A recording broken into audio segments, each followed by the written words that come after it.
The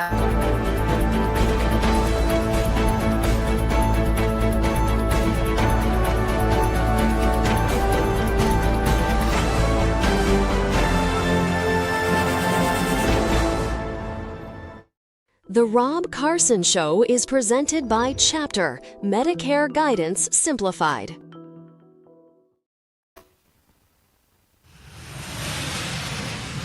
Hold it now. You are about to hear the most interesting, informative, thought-provoking, and funny show in America.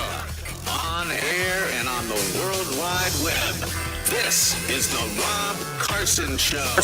Our First Lady Melania is here. Look at Melania, so beautiful. Mrs. Trump, you have a glow like an expectant widow. Yeah, there you go. That's Jimmy Kimmel, who should be fired from ABC right now. He did that last week, doing his own version of the White House Correspondence Dinner, being an ass, which is what he is, an unfunny jackweed who hasn't had ratings in many years. And Melania Trump has written about this. Kimmel's hateful and violent rhetoric is intended to divide our country.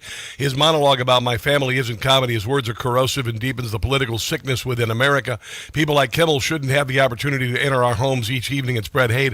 A coward chemical, yeah, he's like a toxic chemical. Hides behind ABC because he knows the network will keep running cover for him. Enough is enough. It's time for ABC to take a stand. How many times will ABC leadership enable Kimmel's atrocious behavior at the expense of our community? Yeah, it wasn't funny last week. It's not funny this week. Welcome to the show. Please come inside. I have not left the desk, whether it be this one or the one at home, doing show prep all weekend. Since what happened Saturday night, the White House Correspondents Dinner, I was supposed to go to the White House Correspondents Dinner. My table was canceled. And by the way, Rob Schmitt from Newsmax is going to join us at the bottom of the hour to talk about his experience there. But fortunately, the President of the United States was not murdered, which is what this guy wanted to do and what the left was praying for. So there's that. I was up. I got up early on Sunday morning. I was awake for some reason. I don't know. I just woke up and about 4 a.m. and I wrote an extensive piece, by the way, and it's a very good piece. I mean, I'm proud of it. I'm proud of it. And I've heard from a number of people, including my friend Matthew Faraci, who I respect greatly, who said, Rob, this is outstanding. It's about the Southern Poverty Law Center, and I should have titled it 12 Years a PSYOP. About how the left created the white supremacy hoax and carried it for 12 years. But I said, what a sickening chapter in American history, the 12-year white supremacy psyop that nearly destroyed America. And I wrote it just from memory because I lived it and I watched it. And anyway, so I wrote this. It's about 8 pages. Look at this thing. The thing is just massive. It was like just crazy. A couple thousand words and worth the read. But I wrote that. And then I started getting texts from people like Mary Walter. I looked at my, she said, Mary Walter, something about the White House Correspondents Dinner. Were you there? Did you see anything? I'm like, no, I didn't go. And then, and then finally I went, oh my God. And I looked at my Twitter feed and saw what had happened. And that is this insane anti-Trumper, no Kings protester, blue sky account, carrying Cole Thomas Allen of Torrance, California, a Democrat in good standing, echoing the same talking points as the other Trump assassins and every other leftist in America who has committed an act of violence. And the Democrat Party has, of course, used those words to do just that, and I didn't realize what stochastic terrorism was about. Do you know what stochastic terrorism is all about? Let me play you a little thing about stochastic terrorism. Then what I'm going to do, and what I'm going to start the show with here, is not anger. It is resolve and it is faith. And we are going to defeat these demons, okay? The demons of the left who've espoused violence against us, against Donald Trump, who's called us white supremacists and fascists, to the point that even fascism was written on the shell casing of the bullet that killed Charlie Kirk. It doesn't get more direct than that, and they need to be held responsible. And we're going to drive these people into the pits of hell. And the good people of the Democrat Party are going to join us in this 250th anniversary of our birth, and we are going to move forward in joy. And we are done with this darkness, this blackness, this evil that the Democrat Party and the left and many in the media have forced it. We live in a sense of not even malaise, just darkness at times, with you not being able to share your opinion of a conservative, being threatened, etc. Idiotic psyop protests like No Kings, which are bought and paid for by leftists. And it's time we washed our hands of these filthy, rotten, evil, effing people, and we start living our lives in joy in the greatest country in the history of mankind at a time of untold wealth and technology our parents and grandparents could have only dreamed of. For God's sake, you could sit in your apartment or your home, and you can order anything you want and any piece of technology and anything you want to eat right to your home. It used to be that you would travel across the country, it'd take 3 months, and half of your party would die of diphtheria. Now we fly across in a glorious metal tube going 450 plus miles per hour as we're fed honey roasted peanuts, and you land safely after sleeping through the flight.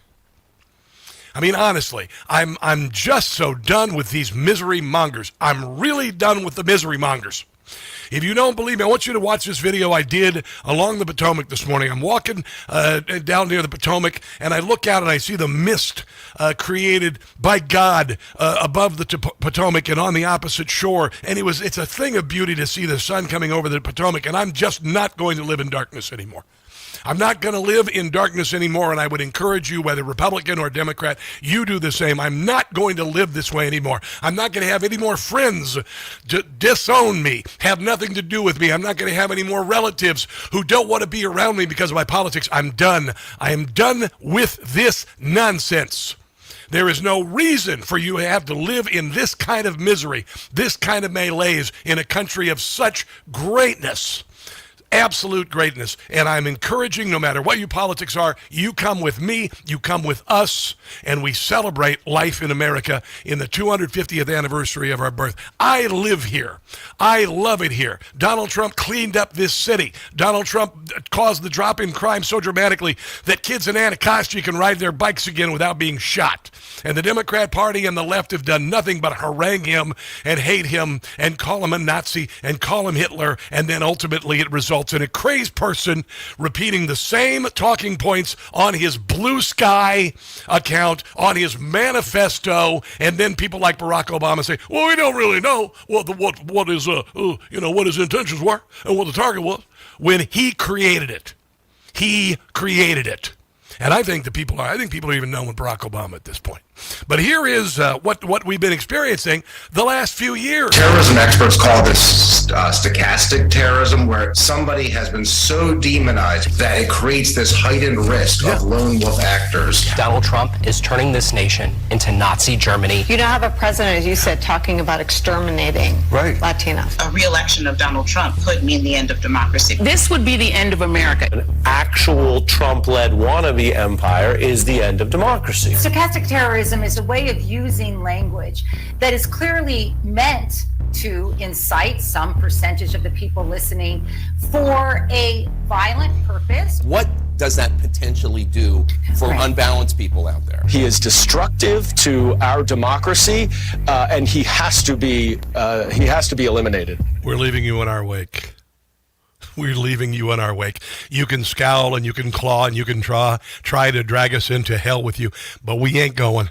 We are not going, not one little bit. And I'm going to tell you what, that president of the United States, for the third time, nearly assassinated. Oh, but he only goes there, and we don't know who was trying to go after it. Shut up. It's the third time somebody tried to assassinate him.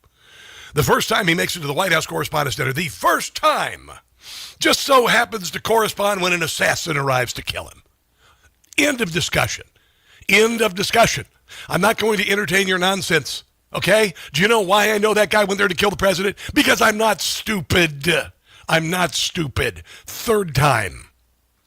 And I'm going to tell you right now, I would fight and die for this country, and I'd do the same for that man. in the White House. You know why? Because he nearly died for us. And he put his fist in the air and he said, fight, fight, fight. We've never had somebody like that, ever had anybody like that in office, and they still call him Hitler. Done, done, done with you all.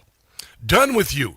You princes of darkness. You princes and princesses, and princes who identify as princes, and etc. Yeah, I know, because you're insane. This is Donald Trump greeting the, after another attack on him, where he is the target, the assassin, using the language of the left to describe, including Ted Lieu. I'll explain that in a moment. In his manifesto, there is no doubt he was acting on the words of Democrats.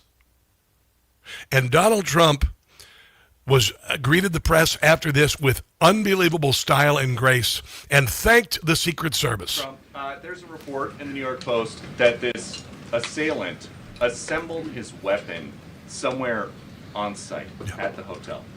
What do you think about that? And I ask respectfully, why do you think this keeps happening to you? Well, I've studied assassinations, and I must tell you, the most impactful people, the people that do the most, you take a look at the people, Abraham Lincoln, you go through the people that have gone through this, where they got them, but the people that do the most, the people that make the biggest impact, they're the ones that they go after. They don't go after the ones that don't do much because they like it that way. Yeah.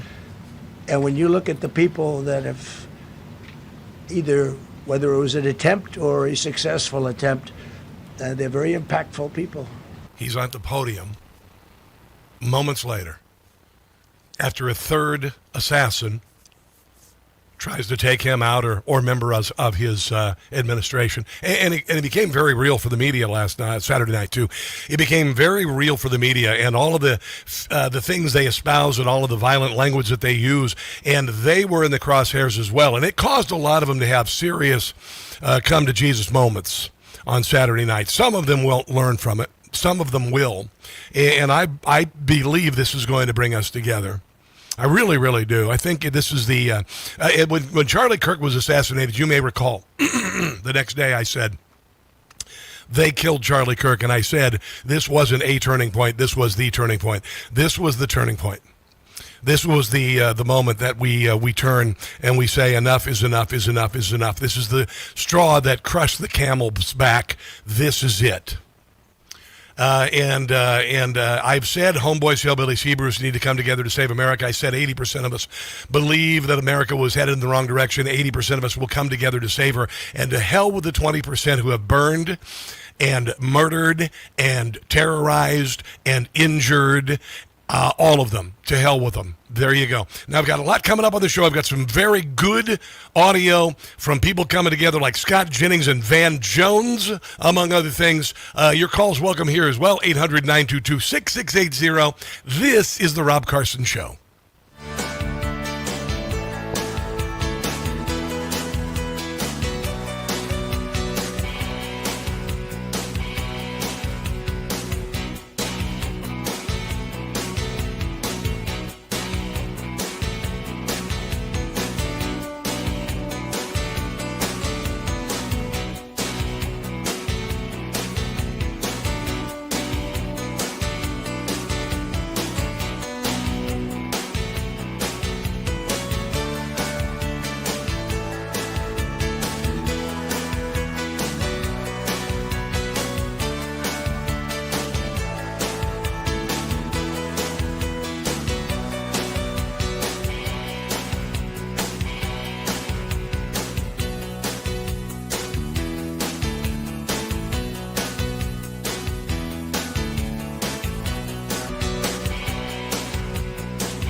What's more important, Rob Schmitt, who was at the White House Correspondents Dinner, or somebody pushing an event at the Kennedy Center?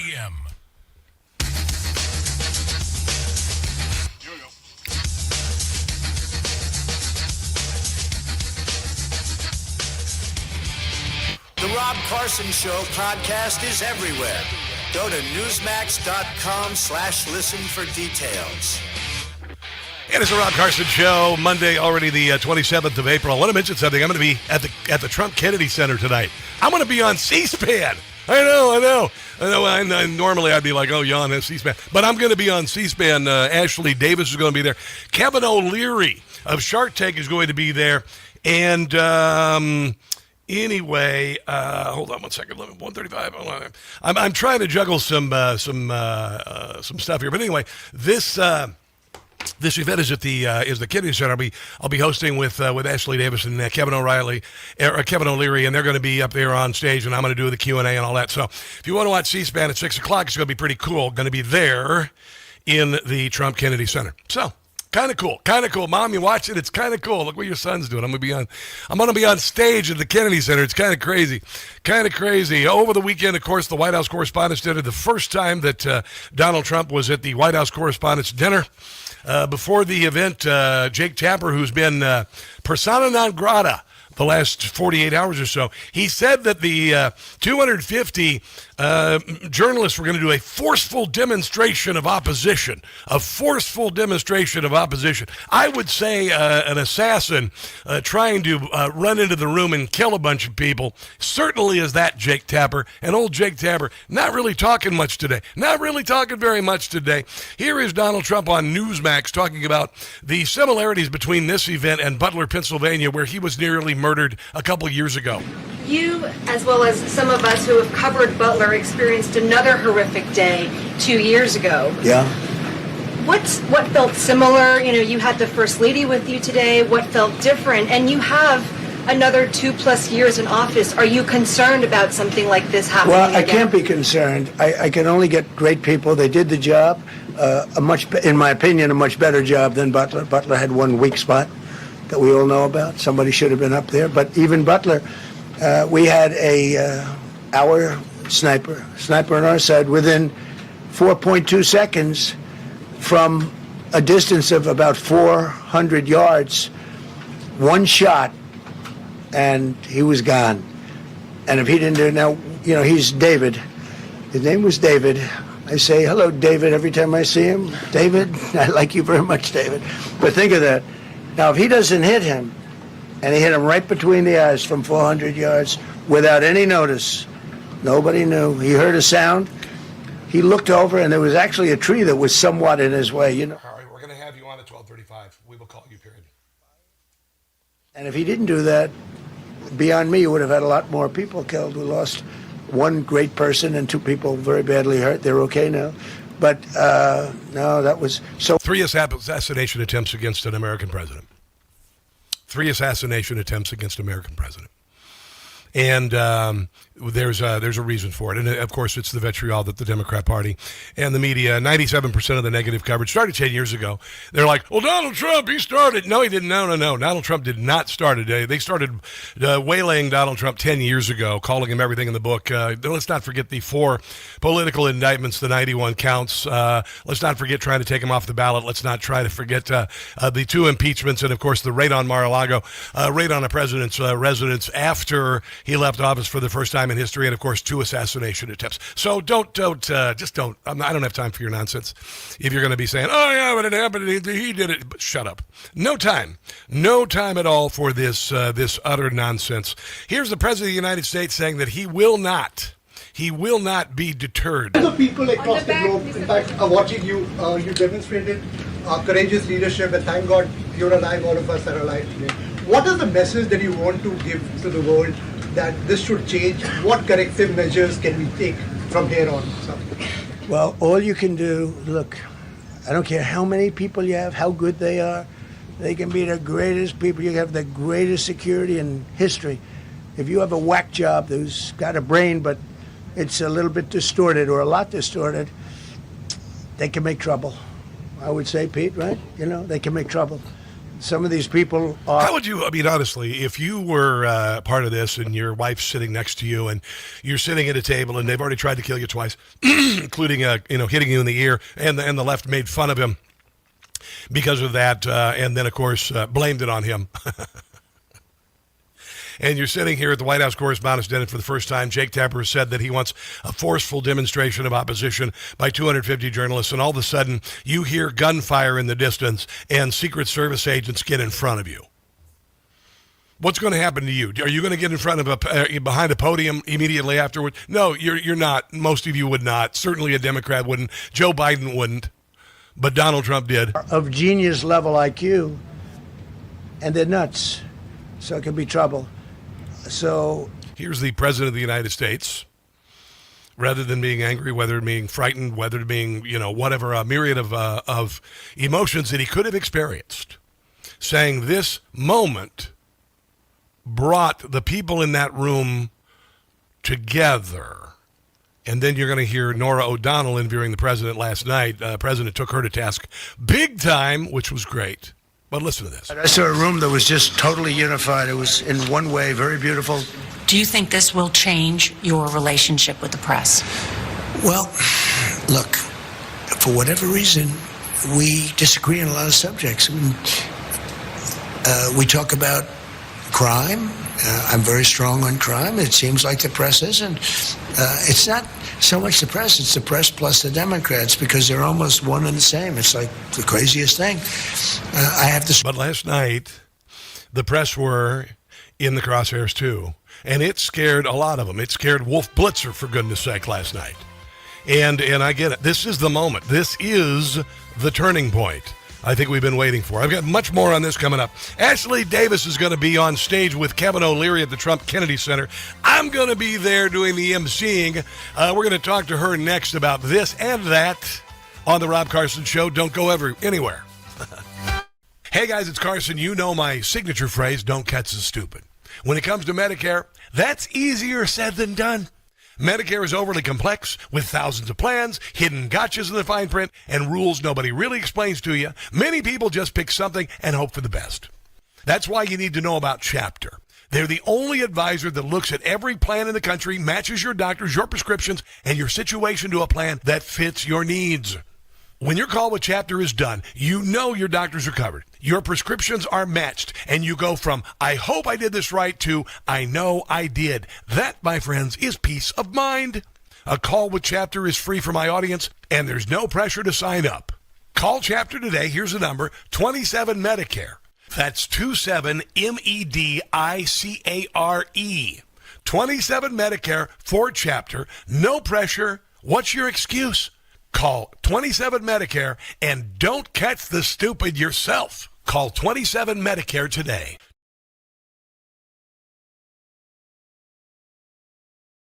Hey guys, it's Rob Carson for Relief Factor. There's a reason why at my age I can still crush it at the gym, carry an armchair by myself, or do any home improvement project without pain during or after, and that's Relief Factor.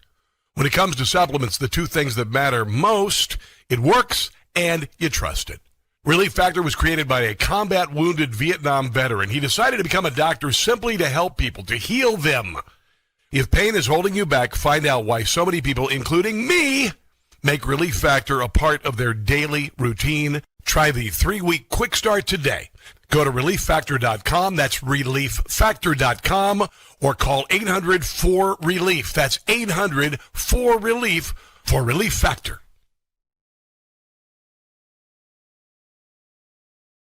Hey guys, it's Carson. I just got a ghost bed. Yeah, no, pay attention here, because I've been sleeping on a foam mattress since I moved to the Washington, D.C. area, which is like sleeping on the sponge in your sink.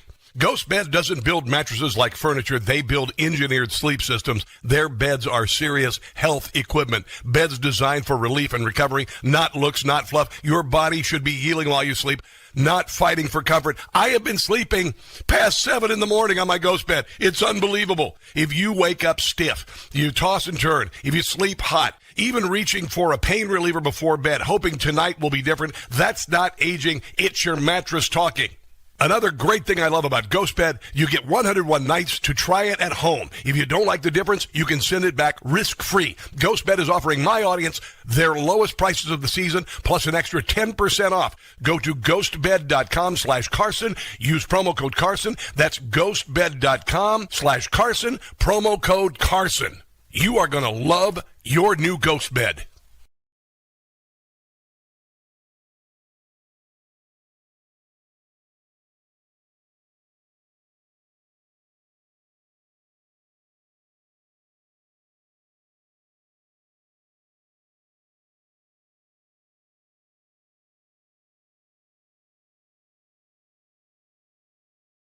'60s to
management, employees, and advertisers of WCBM.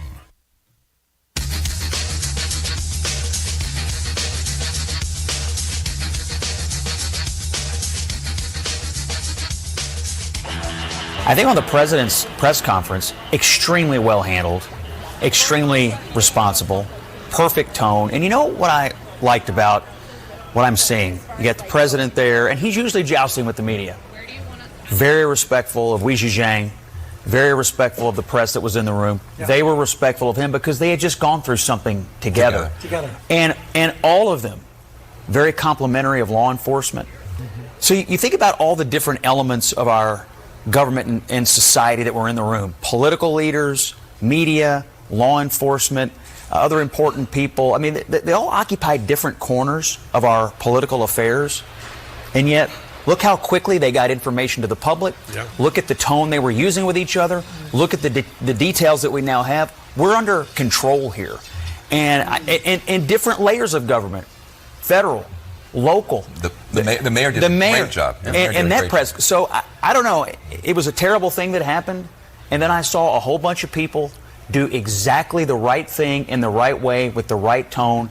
And that ought to make us feel good as Americans and locals here. That's what I said. I said this was not a turning point. It was the turning point. I said the same thing after Charlie Kirk's assassination. I think good is going to come out of this. Ashley Davis is a GOP strategist, global keynote speaker, trusted advisor on politics, best-selling author on X at Ashley Davis, D.C. Hello, Ashley. Welcome to the show. How are you today? I'm good. How are you? I'm good. You were there Saturday night. I was. It was quite interesting, to say the least. I was actually sitting with Cash, and I've been doing a lot of obviously TV in the last couple days, and I just wanted to clarify for your listeners as well, because he was getting some criticism, I should say, from some of the media saying that why was he standing there, et cetera, et cetera, and I need to clarify that for everybody, because we heard the gunshots 100%. They were where our tables were. It was, and he made sure that all of us got under the table, and his agents came over to him to get him out, like they were doing the rest of the cabinet. Yeah. And he said no. That he wanted to stay, see everything through, watch what was going on in the room, make sure that everyone else was safe. And so I just, I'm always the one to make sure that people understand what really happened and not just what people perceived happened. And so he was a real hero as well. That's in these events you see the best and the worst of people, but it looked like in that room we saw the best. Yeah, absolutely. What I'm going to remember from that day 100%, and my 9/11 story as well, and it's the same thing I remember from their day, is when I was under the table looking out, all I saw were a bunch of shoes, high heels that people took off, and as they were crawling or trying to get somewhere. And it's just something like in my mind that, you always remember. But yeah, the Secret Service, the other agents were definitely walking. Some of them were walking on chairs. They, and I'm sure everyone has heard this at this point, but they didn't know if someone else was in the room, and so they didn't know if this guy was acting alone or not. But listen, it's scary, and I have to say that there was a really nice when the president came in before this all happened. Everyone stood up, obviously, because he's the commander-in-chief and president of the United States, but everyone was clapping, even though all the issues with the media and the media with him, it did kind of feel, and he actually said this during the press conference, it did feel nice for once. Obviously, we don't know what his remarks were going to be, but it was a positive feeling. Well, I saw, Jake Tapper going on with Stephen Colbert, wanted a forceful demonstration of opposition, which I got to tell you, Ashley, I'm so done with this. I'm so done with this darkness. I'm so done with this vitriol.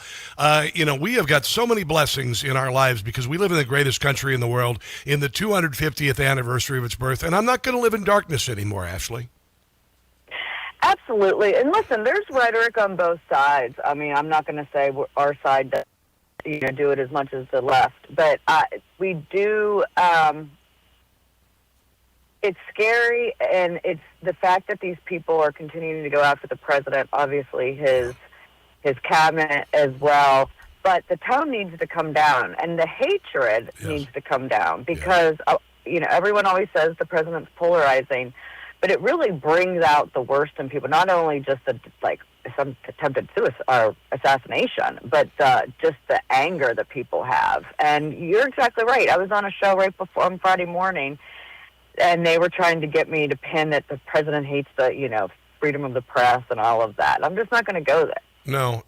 And, I'm not going to either. I know what censorship feels like, when Joe Biden was the president, starting right before every one of my social media sites demonetized or taken down or shadow banned. So I don't even want to hear about it. I don't even want to hear about somebody calling my opinion disinformation like Joseph Stalin did. I'm done with it. I'm not going to do this anymore. Yep. But, I saw Weijia Jiang from CBS. It really impacted her.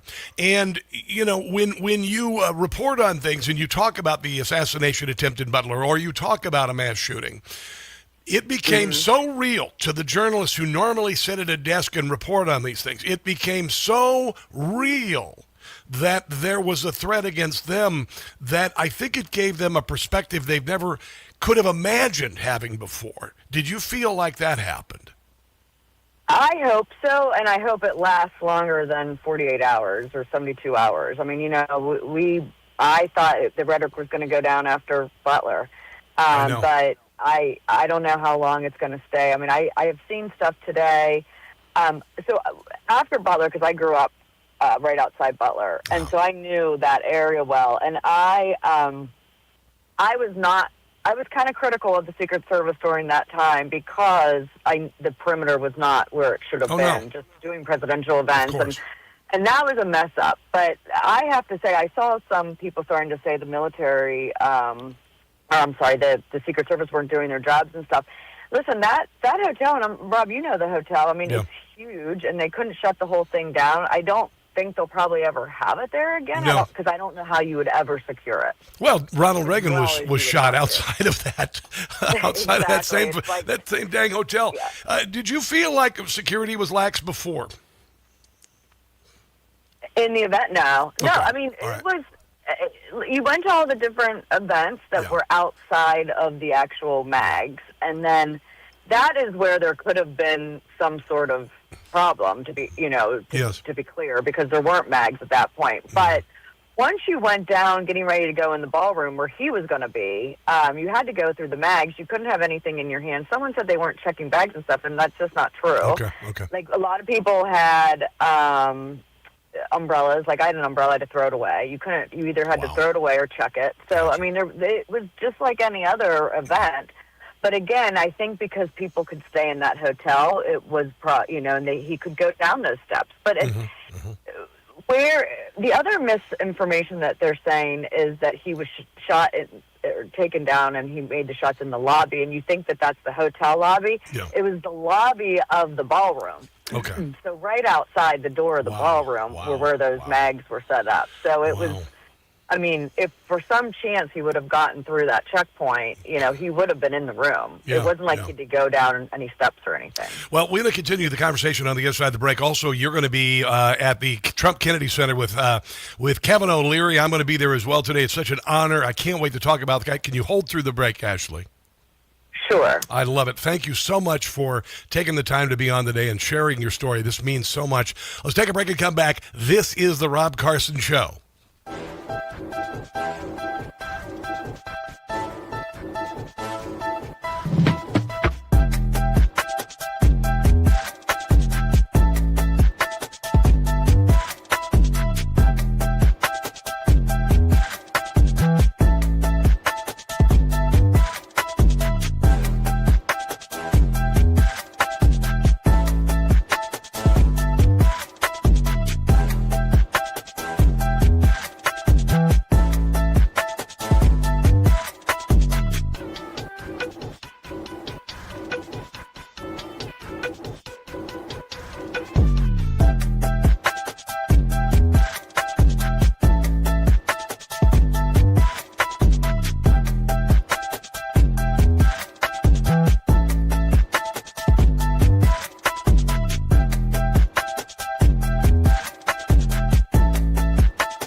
Radio 680 WCBM and 99.9 FM in Harford County.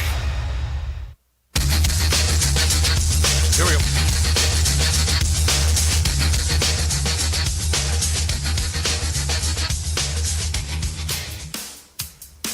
I think we're all processing it. I have covered countless shootings and murders and terrible things in my career. And this is the first time that I've been on the other side of a potentially violent and deadly situation. And no amount of reporting can prepare you for that.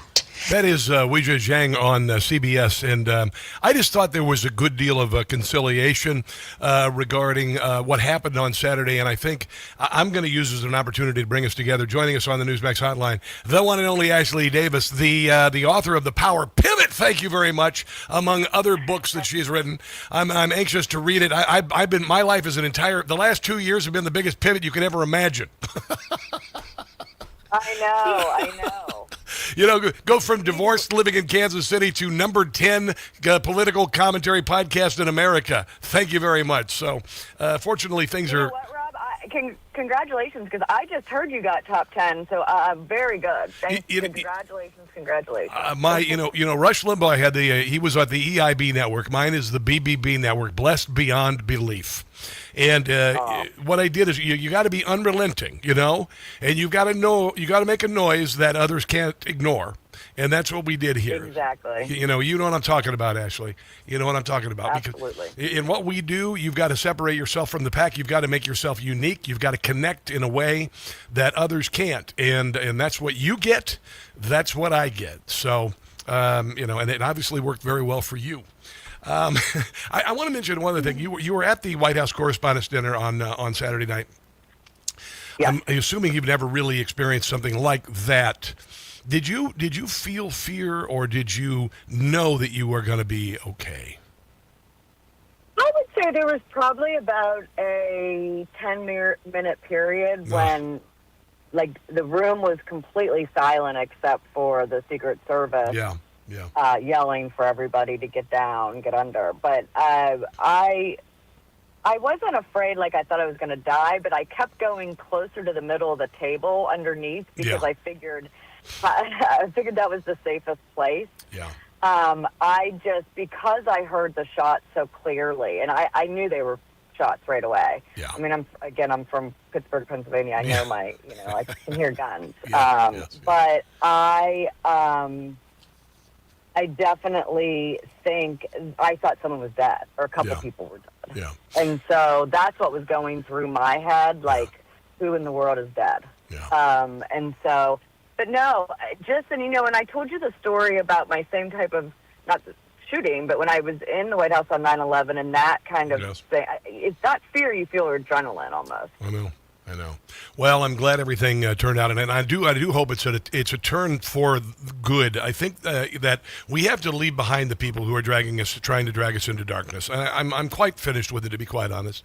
Tonight we are going to be at the Trump Kennedy Center. I cannot wait. We're going to be on stage. I'll be introducing you and, of course, Mr. Wonderful Kevin O'Leary tonight. This is going to be a blast. Tell me about what you guys are going to. You guys are going to be doing a little back and forth. Tell me what you guys got planned, and what are you going to be discussing tonight? Well, I actually think you're going to be asking us a few questions. I've got a few questions. Okay, yeah, no. So it's very simple. Yeah. Kevin and I have been doing business for a number of years now. We know each other very well, and we're not talking about. We'll talk a little bit about the book, but we're really going to talk about just major pivots in his life, major pivots in my life, but also take a few questions from the audience. I know my son's entire hockey team is coming, so we'll see if one of them asks a question. I love it. I think it sounds like a lot of fun. Will he be wearing pajama pants and flip-flops under his jacket like he does with live shots? No, he will be wearing his Shark Tank outfit, the black suit with the red pocket square. So, I love it. Yes, I can't wait.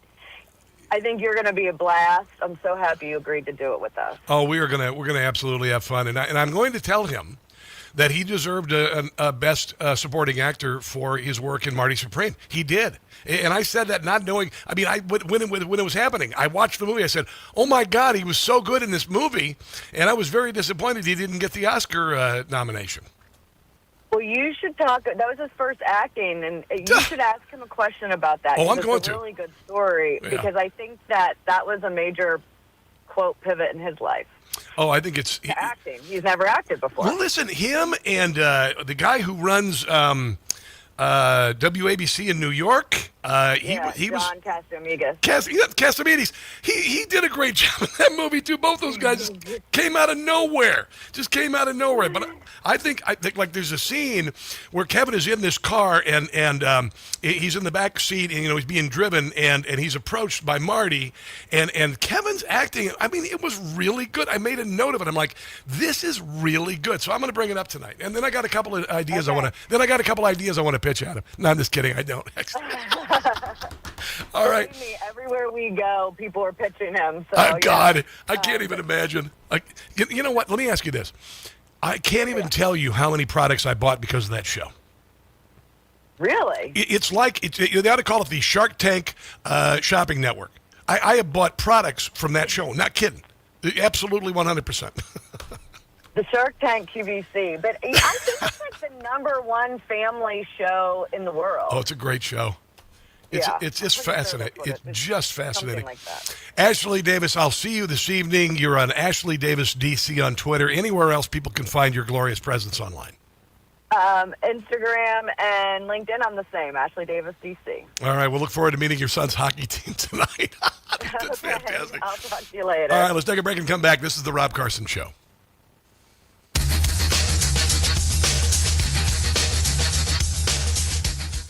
Playing in the big leagues now, baby.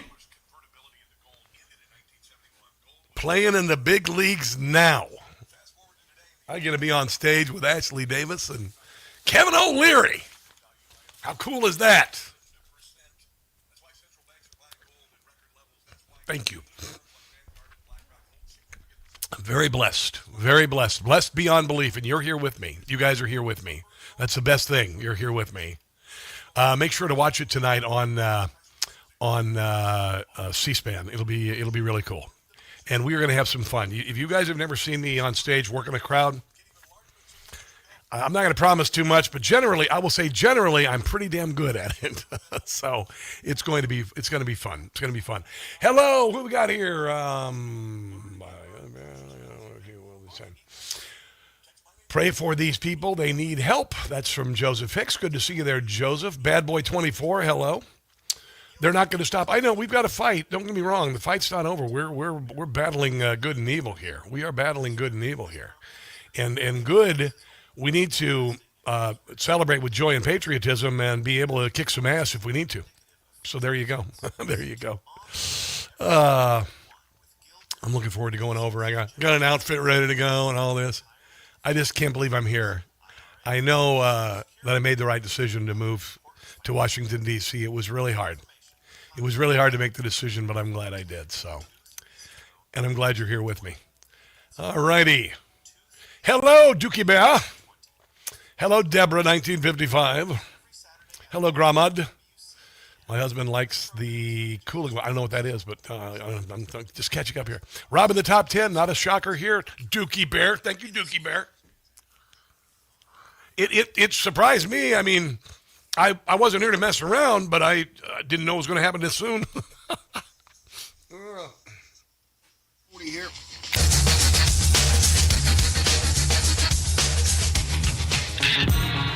It is the Rob Carson Show. Tonight, Kennedy Center, the Trump Kennedy Center, 6 o'clock is when we'll be on stage with Kevin O'Leary and Ashley Davis, and I'll be working the crowd. And if you want to watch it on C-SPAN, it's on at 6 o'clock, so it's going to be kind of fun. I love to work audiences. I love to meet people. I just love this, and it is just an honor to be here. I want to mention this trip we're doing in the fall, October 25th through the 29th with Cruise and Tour.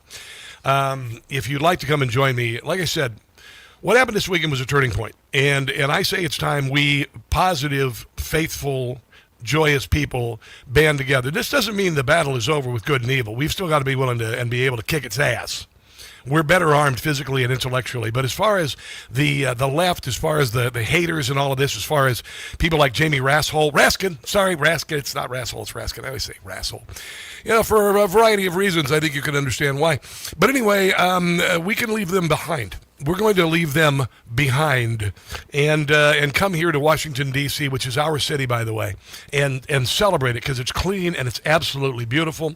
We're going to be doing tours through the White House Visitor Center, U.S. Capitol Building, Arlington National Cemetery, changing of the guard, all the war memorials, the towering figure of Abraham Lincoln, and looking down in the reflecting pool, which, by the way, Donald Trump just redone. It's going to be so friggin' beautiful. It's going to be so beautiful. It's going to be it's bright blue, beautiful American flag blue. That's what it's going to be. And you'll look down and you'll see the Washington Monument. This adventure includes premium hotel accommodations, 4 nights, heart of D.C., 6 meals, ground transportation, guides, gratuities, all of that. Travelwithrob.net, travelwithrob.net. Here's Jamie Raskin. You have, and as many of your fellow Democrats, have used some heated rhetoric against the president. And do you think twice about that when something like this happens? Let me give you an example of the heated rhetoric the Democrat Party has been using against Donald Trump. Let me ask you tonight, do you think Donald Trump is a fascist? Yes, I do. Try to prevent the spread of the lawlessness and the fascist chaos that's been unleashed against us. So when we say Donald Trump is a fascist, fascism, a huge component of fascism. There you go. That is even Jamie Raskin right there. What rhetoric do you have in mind? Just talking about... what rhetoric do you have in mind? Really? Really? Some of the fact that he, is terrible for this country and so on and so forth. I understand Hitler, that that's your Democratic... Nazis, fascist, pedophile. Right? But overall... Yeah. Do you I have a no responsibility? personal problem with this is where he just dips his toes into evil, then jumps in the deep end. Donald Trump at all. I mean, I talk about the policies of this administration. No, you don't. The authoritarianism like we saw on display in Minneapolis, where 2 of our citizens were gunned down in the streets simply for exercising their First Amendment rights. No, they weren't. Good. Alex Preddy. Tried to run over the officer, had a gun in his waistband when he attacked officers. And others have, died in custody. This guy. These are the people we leave behind. These are the people we leave behind as we march forth in joy, patriotism, and faith. How's that sound? Hour number 2 of the Rob Carson is coming up. Rob Schmitt, Newsmax, was in the room at the White House Correspondents Dinner. He'll join us right after the top of the hour. Do not go away. Stick around.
listen to you, the listener. Go to WCBM.com and vote on WCBM's latest poll. It's Here we go. fun, it's fast, and let us know what you want more of on WCBM.com.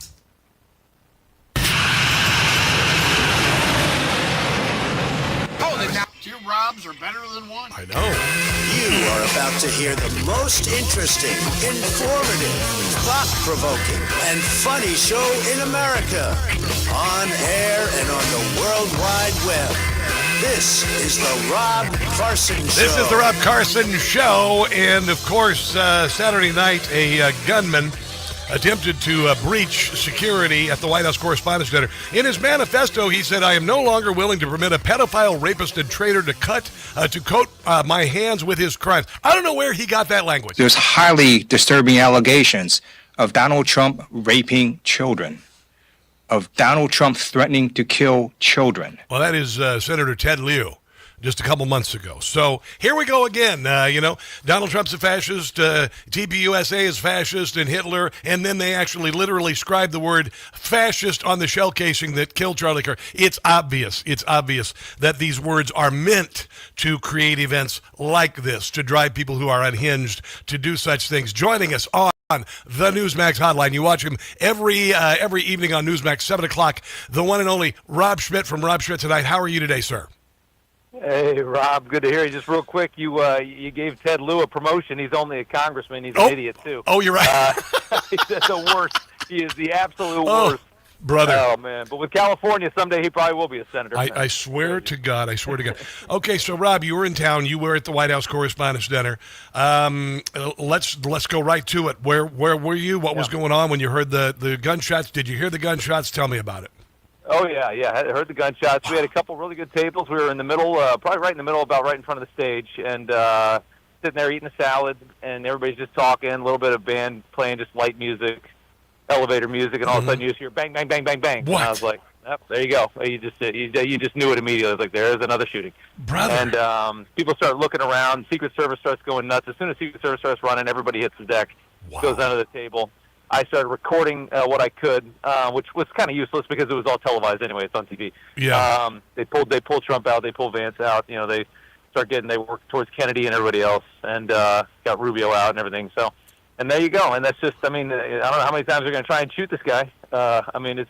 It's just unbelievable. Rob, I got to tell you, I'm done with it. I'm done with last night, Brian Stelter, who has a part-time job for a reason, because he sucks.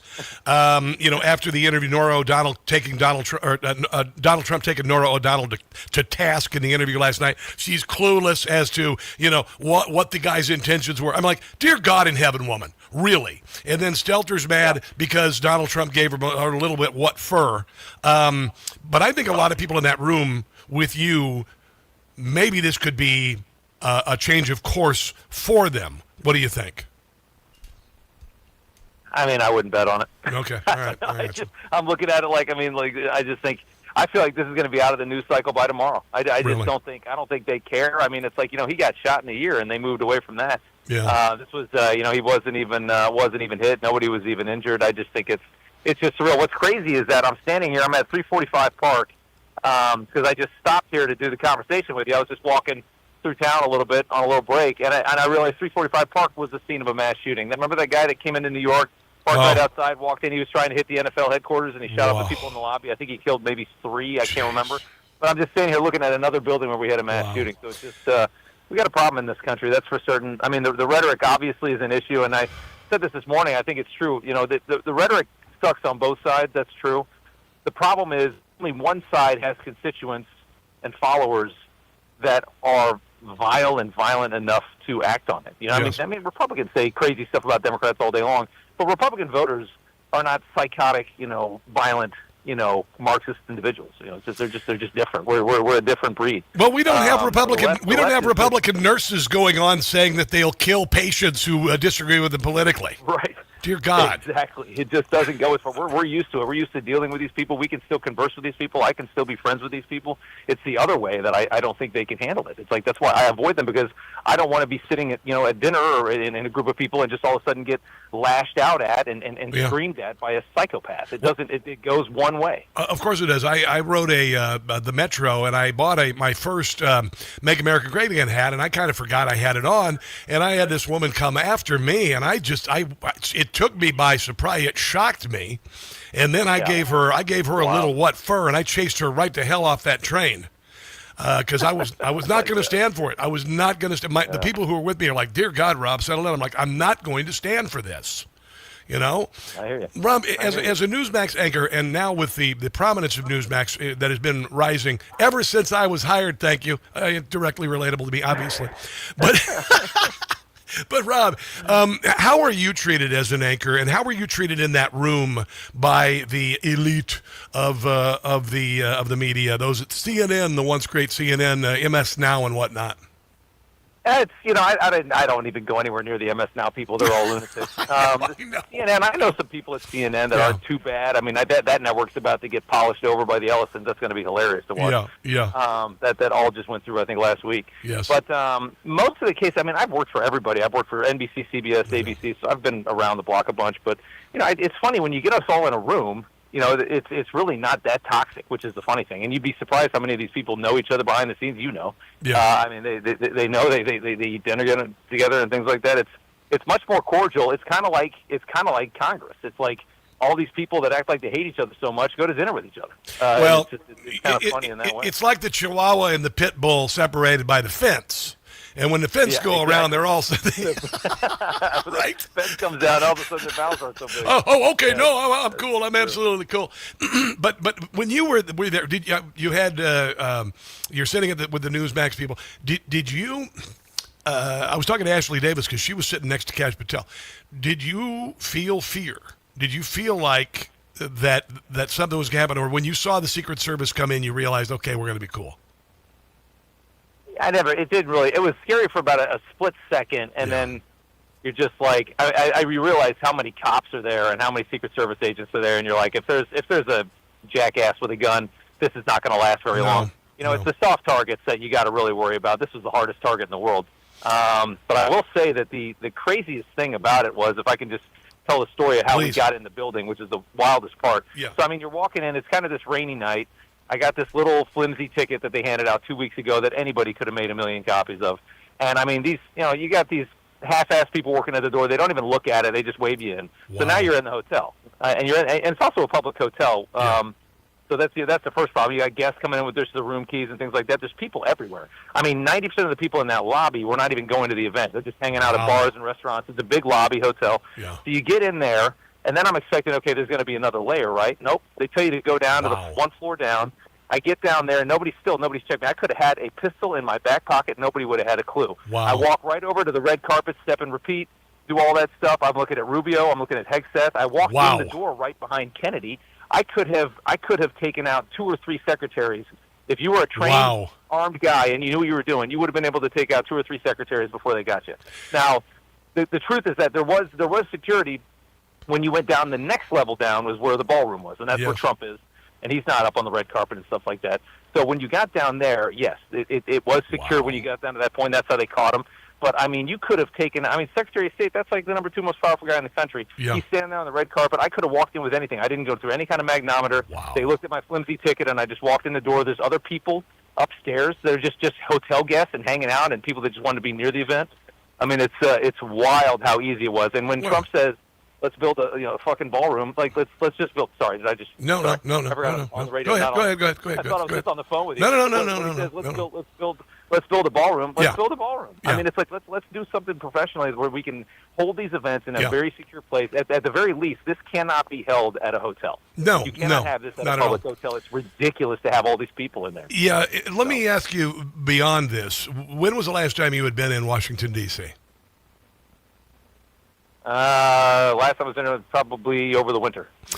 Have you noticed a difference in the town Because I moved here. I moved here 8 months ago. Two weeks after I moved here, Donald Trump brought in the National Guard. I said, "Wow, I expected a welcome. Nothing this great."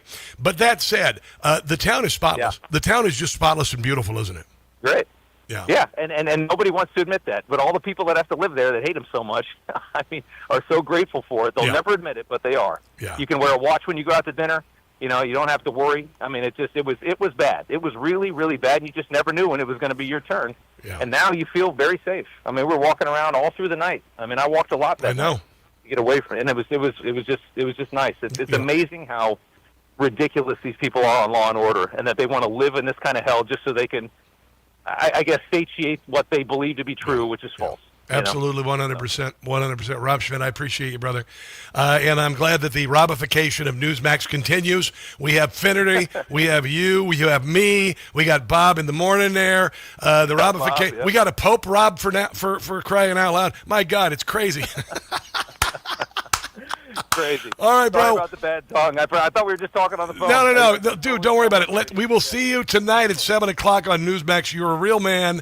You are a real person, Rob Schmitt. You do a great damn job. It's must-see TV every night. God bless you, man. I appreciate you. Thank you, brother. Appreciate it. All right, let's take a break and come back. This is the Rob Carson Show.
at 6 on Talk Radio 680 WCBM.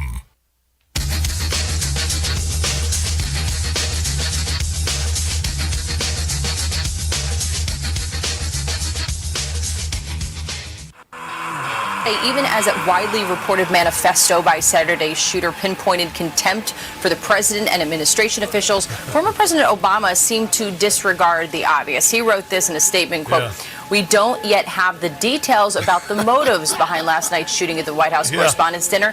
He continued, "It's incumbent upon all of us to reject the idea that violence has any place in our democracy." Oh, my God, Barack Obama, you're so full of crap.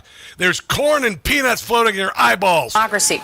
Well, that message was ripe for protesters outside the Washington Hilton on Saturday. They were upset with the president being there and held signs that read "Death to Tyrants." And Democrat influencers. That's kind of what John Wilkes Booth said, and he was a Democrat, too. There you go. So there you go. Here's Nancy Pelosi. We're taking a little time off from getting the 101 Dalmatian pelts for the coat she's fashioning, saying she has no responsibility for this. People don't have any intention of saying something that's going to lead to something dangerous, but we cannot take responsibility for the minds that are out there and how they hear it. Yeah, you do it, so they will do it. You say it, so they will do it. You say things like this. He's just a vile creature, the worst thing on the face of the earth. But anyway. You think he's the worst thing on the face of the earth? I do, yeah. Yeah. I do. I swear to God. Oh, I hope she just moves into the woods and gets that little gingerbread house and captures children to fatten them up and then eat them, and then eventually someone will shove her into, get rid of her. Anyway, I'm not promoting violence like the left does, but she will most certainly live in a gingerbread house and try to fat up children and eat them in her coat made of Dalmatian pelts. Here is the President of the United States talking to Norah O'Donnell last night on 60 Minutes, and Brian Stelter, he's all upset. He's like, oh, my God, she was just asking questions like a journalist. No, she wasn't. She was behaving like a clueless idiot. The so-called manifesto is a stunning thing to read, Mr. President. Yeah. He appears to reference a motive in it. He writes this quote. Well, wait till you hear her. If you haven't heard this yet, her attempt at cluelessness is embarrassing, and he eats her for lunch. Administration officials, they are targets. And he also wrote this: "I am no longer willing to permit a pedophile, rapist, and traitor to coat my hands with his crimes." Okay. Now, anybody want to guess who he's talking about? I played Ted Lieu, congressman, saying that Donald Trump was a child rapist, and all that, and they've been painting him as this. So obviously, talking about Donald Trump, duh, everybody gets it, everybody understands it, even Barack Obama understands it. Please, we're not stupid. What's your reaction to that? I was waiting for you to read that because I knew you would, because you're horrible people, horrible people. Yeah, he did write that. Yeah. I'm not a rapist. I didn't rape anybody. Yeah. Do you think he was referring to you? Excuse me. Oh, dear God. I'm not a pedophile. You read that crap from some sick person. I love it. I got associated with all stuff that has nothing to do with me. I was totally exonerated. Your friends on the other side of the plate are the ones that were involved with, let's say, Epstein or other things. But I said to myself, I'll do this interview, and they'll probably, I read the manifesto, he's a sick person, but you should be ashamed of yourself reading that. Because I love it. Woo! I love it. I love it. And here is the awful Donald Trump, who's a Nazi and a pedophile. And what he did after the attempted assassination of him and members of his administration. What did he do? He called Jonathan Karl with a K. John, your phone rang early this morning? Yeah, my phone rang shortly after 7 a.m. My landline, George, actually a number that few people call, and it was President Trump calling. He said at first he was calling to see if I was okay with what happened last night. Are you okay? Nazi! And then he reiterated many of the things he said in his press conference last night, emphasizing the unity that he felt in that moment. Yes. That he felt at the dinner before the shooting and certainly after with the people who reached out to him. And he said absolutely, and he was quite firm about this, that dinner must be rescheduled. Wow. It must be rescheduled. He knows that I was a former president of the White House Correspondents Association and had worked with him. Well, he just raised his fist in the air and said, fight, fight, fight again. He did. He just did the same thing.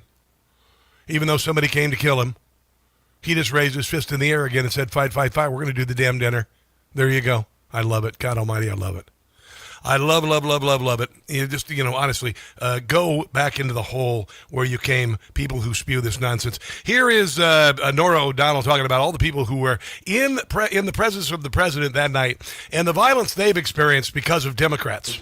Also at the dinner last night was your secretary, Robert F. Kennedy Jr., his sister, Carrie Kennedy. Yeah, his uncle was killed by a Democrat. His dad was killed by a radical leftist. There. They've both witnessed their father and their uncle be assassinated. That's right. Erica Kirk was there. Yeah. Did you see Erica Kirk? Can you imagine? Candace Owens is probably, going after her today like a banshee from hell. Erica Kirk being hustled out weeping. Her husband not in the ground for 8 months yet. House Majority Leader Steve Scalise was there. Yeah. Shot by a Democrat. Political violence has touched so many people in that room. Is there something that you as president can do? What can be done to change the trajectory? All of the violence is pointed at him and the people who support him, including you and me. You go back 20 years, 40 years, 100 years, 200 years, 500 years. It's always been there. People are assassinated. I can't believe it. This man, honestly, is braver than I could have ever imagined him being when he first ran for president. I just thought he was a playboy. He was a rich guy. I had no idea. I know that there's a reason why he's here, and it's for good, and it's perfect because it's the 250th anniversary of our birth. Clay Travis was there. He actually dove on his wife to protect her. Here he is in the hotel room after the attempted shooting. The left wing in this country has convinced many of their crazy left wing adherents that Donald Trump is Hitler. These people believe they're heroes. They tried to kill him in Butler. They tried to kill him in West Palm Beach. And now they try to kill him in Washington, D.C. They're going to be trying to kill President Trump for the rest of his life. They killed Charlie Kirk. There is a dark, evil, violent impulse that the left wing in this country has embraced, and they want to kill their political. Yeah, we're done with it. Here is Scott Jennings on CNN. This is the second time he's been on air when somebody tried to kill Donald Trump. This guy's obviously another of these left-wing lunatics who's come to kill the president. 3 assassination attempts on the president now. Charlie is dead. You have people on the left lionizing Luigi Mangione. Well, there's a bar in Wisconsin. Let me finish. No. You have polling showing a tolerance for political violence on the left. And I heard Hakeem Jeffries say this week, it's maximum warfare all the time. Yeah. We are in an era of maximum warfare. Wow. Everywhere, all the time. We have a violent streak on the left and a rhetoric problem on the left, and it must be acknowledged today. Yeah, 100%. There's no doubt about it. Dan Bongino, former Secret Service agent, said, yeah, it's only coming from one side, duh. There's no shame in threatening the president's life on the left. So this isn't a both sides thing. So we can just cut that garbage out right now and just stop the nonsense. On the right, okay, on any respected kind of mainstream figure on the right, if you were to go out and even imply someone should be physically hurt on the left for their ideas, you're almost instantly shamed out of the movement. There is no such corresponding effect on the left. Nope. You just mentioned the name. I don't even want to mention this guy's name because he's such a zero. But he's out there implying that, physical violence is okay and is a means. Yeah, it's obvious. And we're not stupid. We are not stupid. And I'm going to continue to believe that those of us who believe in our country is founded and love our country will come together because of this more than we ever have. And more people will leave the Democrat Party than ever have. I believe it. I really do. Let's take a break and come back. This is the Rob Carson Show. Hey, guys, it's Carson. You know my signature phrase, don't catch the stupid.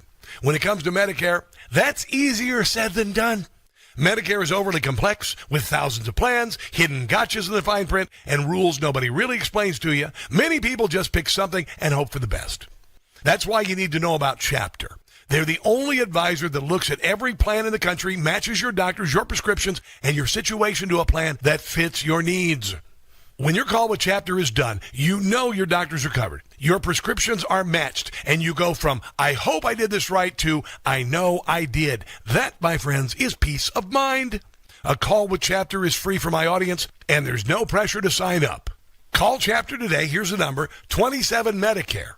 That's 27 MEDICARE. 27 Medicare for Chapter. No pressure. What's your excuse? Call 27 Medicare and don't catch the stupid yourself. Call. Hey guys, it's Rob Carson for Relief Factor. There's a reason why at my age I can still crush it at the gym, carry an armchair by myself, or do any home improvement project without pain during or after, and that's Relief Factor. When it comes to supplements, the two things that matter most, it works and you trust it.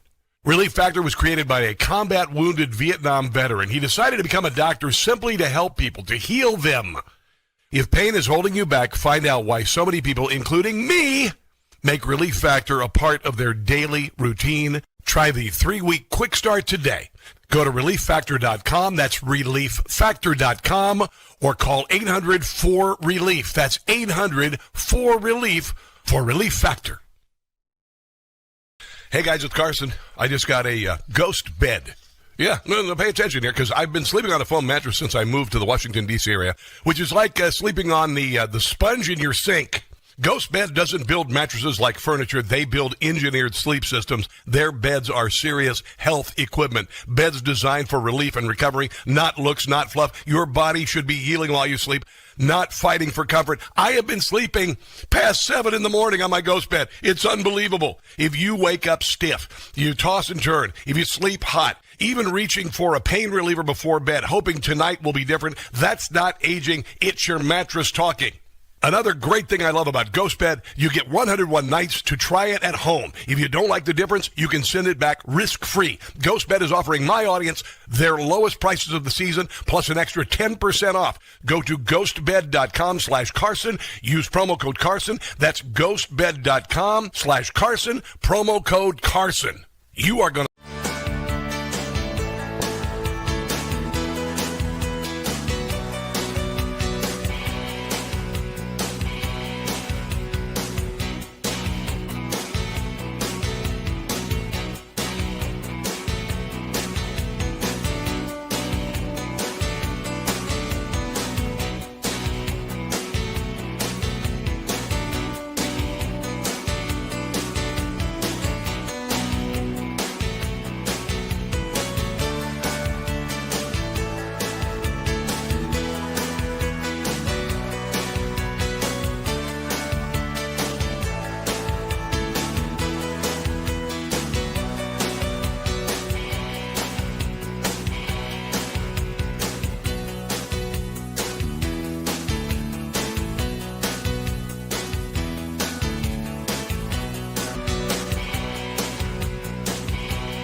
We're looking at a red state boom here, but it is not just a red state boom. We're also looking at what I would dare call a blue state depression, because who are the people, who and where are the people moving from into the red states? Well, they're blue states. They're blue states. Take a look here. The lowest domestic net migration this decade. All 5 of the states that were won by Kamala Harris in 2024. Look at this. California, Harris's home state. New York, where I'm coming from right now, of course. Illinois, New Jersey, and, of course, the great Commonwealth of Massachusetts. Yeah, and all of them are overregulated and overtaxed, and people are leaving these states. Some of these states, like Illinois, by the way, are proposing double taxing people. They're going to do, on top of the high income tax that millionaires pay, another 2 or 3% on top of that, double taxing, which I would venture to say probably not the most constitutional thing that somebody could do. Joining us to talk about this and the Trump economy, Judge Glock, economist and senior fellow, Manhattan Institute, and also has the coolest name like ever in the history of mankind. Judge Glock, how you doing, sir? Very well, thank you. Yeah, appreciate my mom for giving it to me. Dude, Judge Glock, Sliced alone should play you in a movie. One would hope. Maybe a younger size alone, but somebody, I hope. Oh, my God. So, this isn't a surprise to me. Is it a surprise to you that Donald Trump's economy is working? I mean, obviously, we've got the Iran conflict here and all of this. But I mean, let's see. Being able to write off all of your corporate expenses if you're building a factory here, cutting taxes on Social Security recipients, no tax on tips, no tax on overtime. I mean, is this a surprise? Is this a surprise at all, or is it a no duh? Well, we saw in the first term with the Tax Cuts and Jobs Act how much hiring accelerated, how much corporate investment accelerated after the imposition of the tax cuts. So it's not a surprise to think and to see that the One Big Beautiful Bill Act tax changes are having a positive effect. Some of those are going to take a while to instantiate and to actually come into effect, but they're real. On the whole, we're seeing an economy that is coming along with pretty solid GDP growth, has pretty low historic unemployment levels. The main problem is that inflation is still maintaining a stubbornly high rate. And that is, in recent months, of course, mainly due to the Iran war. One will hope that after that war calms down, the inflation will come down too. But it's throughout his entire first year plus so far in Trump's term. That's been his number one complaint, and for good reason. We really have to see that come down if we're going to see normal wages, real wages, and household income go up again. Well, we have been seeing wages go up quite a bit, actually, and the great thing about this also is that the growth in the labor market, the people who are getting jobs are not government employees. Donald Trump is cutting government jobs, which earn 70% more when you're all in. 70%. Joe Biden, his economy for 4 years was almost exclusively federal or government jobs. Yeah, so and it's even worse when you look at some of those job numbers during the Biden administration. If you consider jobs like healthcare or social services that are technically outside of the government but were often funded by the government, and a lot of those jobs increased pretty drastically during the Biden administration. So one would expect to see substantial amounts of job losses due to the cutting at the federal level and to a smaller extent at the state and local level with some of the pare back of those federal subsidies. But on the whole, you just haven't seen that. You've seen unemployment stay pretty low on the whole, which has definitely been a boon.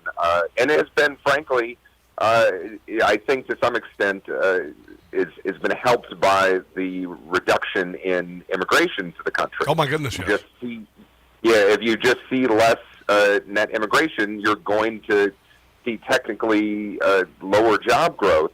But if that job growth is not going to immigrants on the whole, then that means a lot of the remaining job growth is actually going to citizens and residents.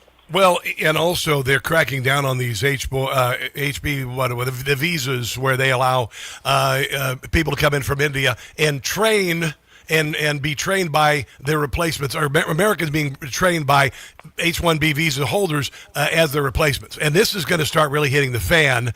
Last week some legislation was passed that would cost companies $200,000 to bring an H-1B visa holder into the country. It's going to make it very hard, and that's going to be a really big deal with regard to job creation and Americans actually getting jobs. Well, the H-1B changes, we'll certainly have to see the effects. I mean, I think the whole, it's still a relatively small program. year to year, it definitely doesn't have the size of the effect of, say, the change in policy at the border, which had, certainly was bringing millions of people into the country over the 4 years of the Biden administration. Yeah. Now, I think a certain amount of immigration through those job programs is appropriate, and President Trump himself has said that he has in the past used H-1B and similar programs to bring good employees in. But to your point, what you do want to have is to have the employees that are brought in are actually net benefits to the American public, that they're actually helping pay taxes, that they're not the sort of immigrants that are net tax drains. Not opening leering centers in Minnesota is what you're saying? Well, we just know that a lot of the immigration we got during the Biden administration was a net fiscal drain on government. 100%. And I think that was underappreciated. When you have a lot of non-English speaking high school or non-high school graduates coming into the country to work, those are the sorts of groups that are much more likely to receive welfare, to contribute little in taxes themselves, and so that was going to be a big burden. 100%. Focusing immigration more on high-skilled immigrants, which is what the president has discussed doing, is on the net going to be both more beneficial for the job market for working-class Americans, but is also going to be a fiscal benefit for taxpayers everywhere. Now, you live in Virginia. I see the 703 phone number. I live in Virginia, right across the river in Old Town. Thank you very much. You mentioned these data centers. For those who aren't familiar, you're saying that Loudoun County, Virginia, the heart of the data center boom. What is that all about? So, I wrote a piece for Manhattan Institute's a magazine, City Journal, about how Loudoun County, Virginia, a largely quiet suburban county in northwestern Virginia, is the global epicenter of data centers. Not what one would expect. Wow. This otherwise quiet suburban county. And although there's been recent pushback against the growth in data centers and some of the particular ramifications of those, especially noise, some of the fact that the data centers could be very close to homeowners in a way that's detrimental, on the whole, I was trying to point out that this has been just an incredible fiscal boom for the residents of Loudoun. They effectively now, because of the data center property taxes getting thrown out, get what amounts to an almost free county government. The data centers pay enough to basically cover the police, the roads, the fire and rescue, the animal shelters, all the rest of it. And basically, the local taxpayers in the state have to cover the school side of it. But the data centers there that they've really been nurturing over the past 20-plus years have turned to this incredible fiscal boon for the residents there, the effect that not only do they have these great services relative to you, I live over in Fairfax, and you over in Alexandria, they have taxes that are about 40% lower than yours and mine. Nice. Well, hopefully Abigail Scamburglar won't ruin the state. I just moved here 8 months ago, and she got elected. And dear God, listen, I appreciate being on the show today, Judge Glock. You were on X at Judge Glock. Anywhere else people can find your work, sir? That'd be the easiest place to find her, just Judge Glock at the Manhattan Institute online. All right, brother, we'll talk again soon. Let's take a break and come back. This is The Rob Carson Show.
ProStatusFinancial.com.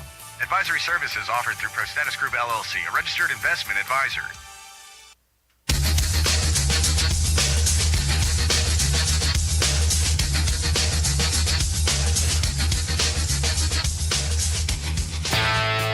It is a Rob Carson show on a Monday.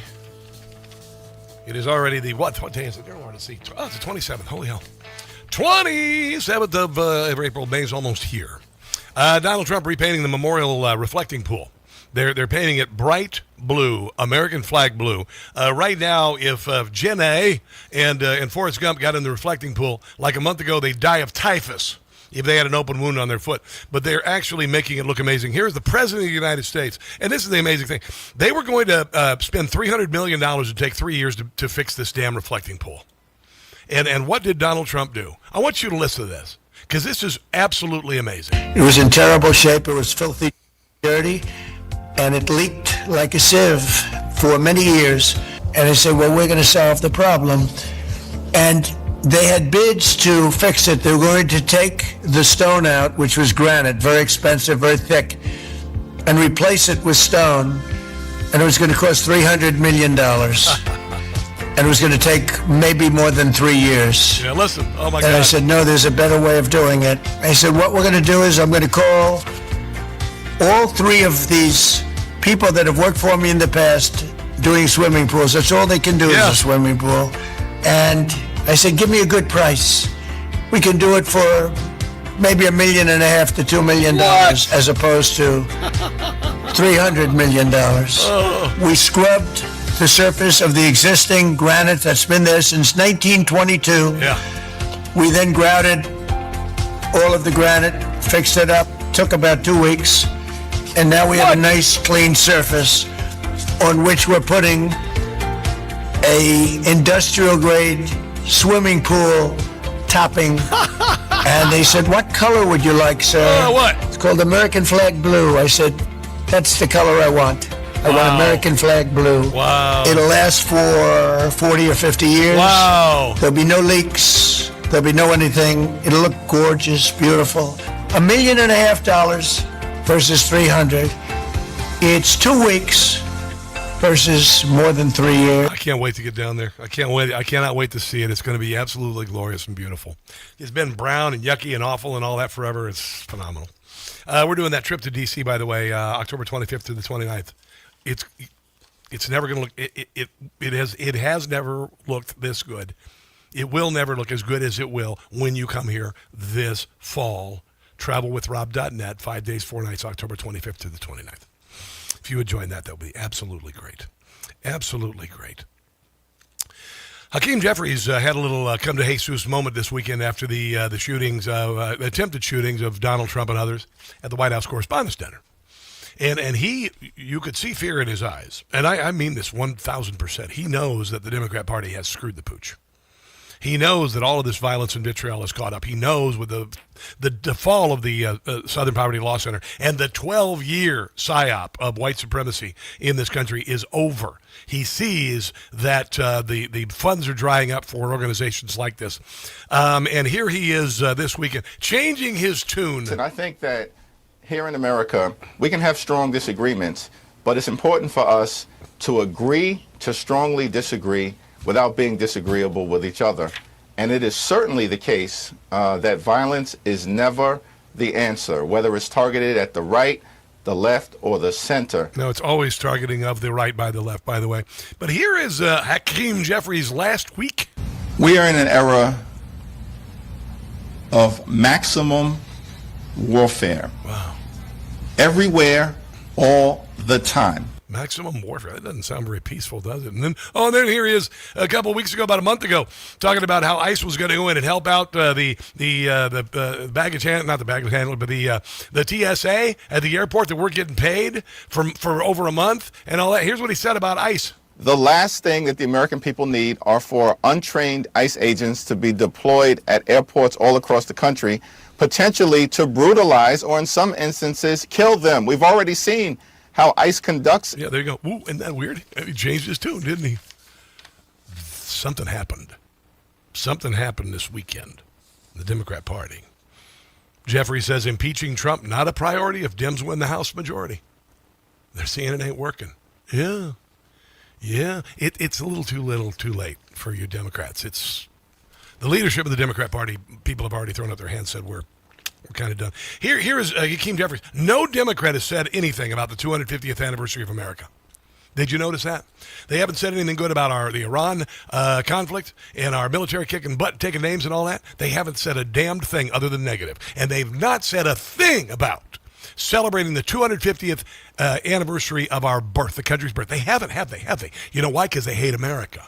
They hate America as founded. They hate it. They tried to burn it down the summer of 2020, and they succeeded to some degree. They tried to throw, our history in the waste bin and all of this. And here's Hakeem Jeffries all of a sudden out of nowhere talking about the 250th anniversary of the country. And we all want to make sure that this country is the best that it can possibly be, particularly as we approach the 250th birthday on July 4th, and work hard together to make the next 250 years even better than the first. Really?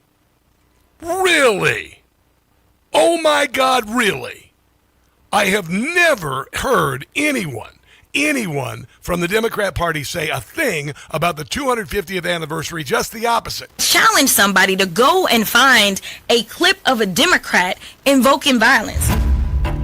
Let's extinguish him for good. I will go and take Trump out tonight. We're going to fight it in the courts, and we're going to fight it in the streets. When they go low, we're going to bury them below the Capitol. That's what we're going to do. We take them to the mud and choke them out. You know, there needs to be unrest in the streets for as long as there's unrest in our lives. I just don't even know why there aren't uprisings all over the country, and maybe there will be. We're walking down a damn different path. We're fighting fire with fire. Yeah, that's kind of weird, because they went from that to this on the Sunday morning. And we all want to make sure that this country is the best that it can possibly be, particularly as we approach the 250th birthday on July 4th, and work hard together to make the next 250 years even better than the first. Something happened, bros. Something happened, sisses. Something happened. The Democrat Party knows they are on the wrong side of good and the wrong side of God. Let's take a break and come back. This is the Rob Carson Show.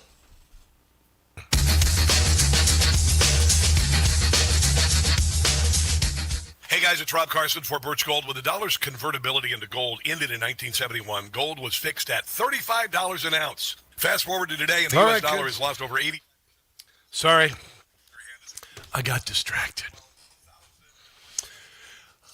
Who's watching over here? Who was commenting on, was it Facebook? No, it was on YouTube. Sarah Booyah Moore, whatever. Knock it off with the repetitive nonsense. Okay, I mean, honestly, don't.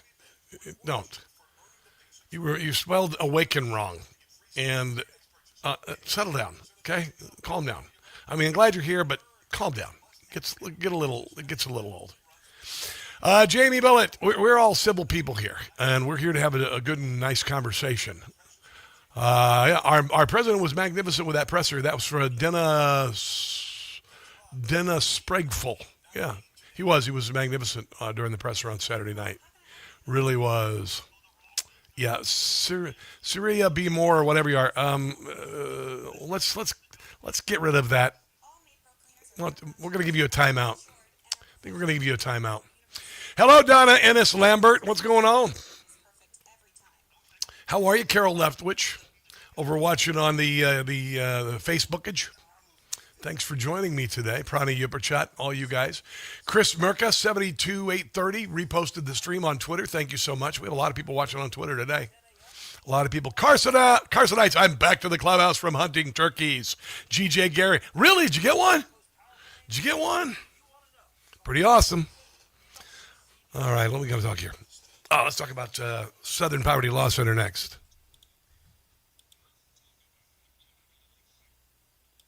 Diggy.com.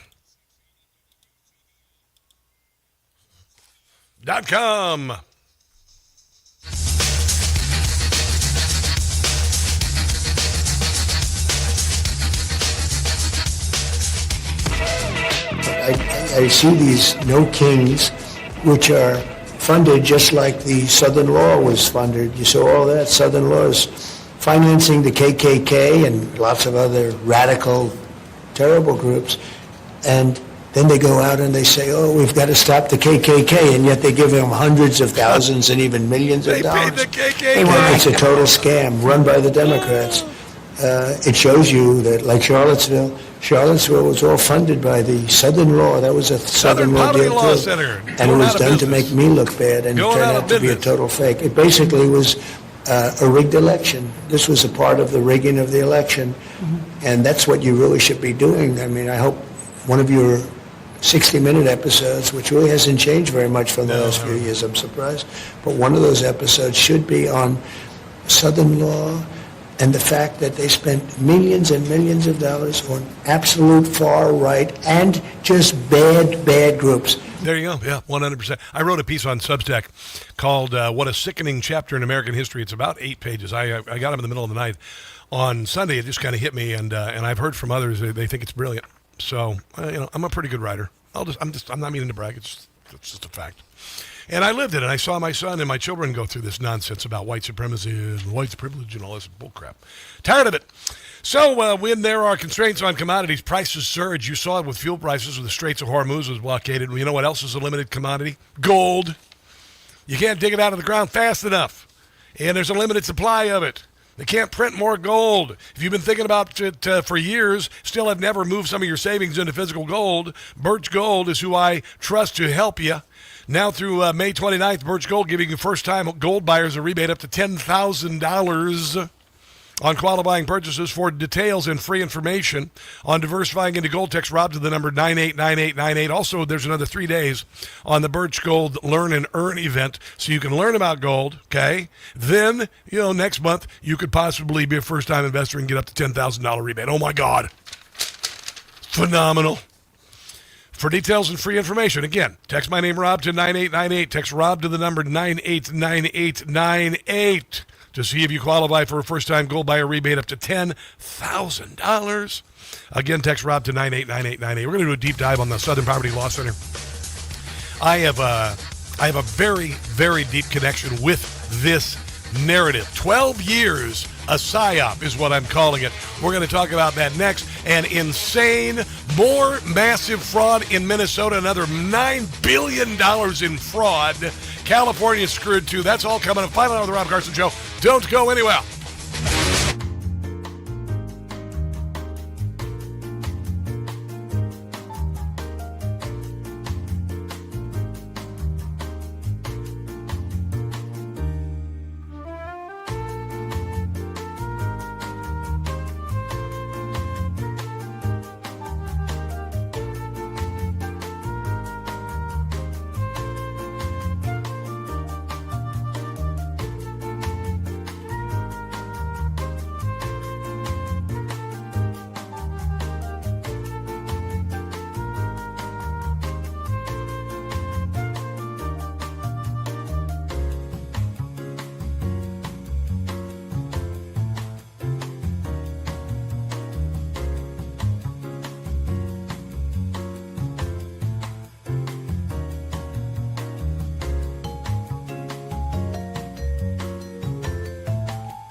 680 WCBM News.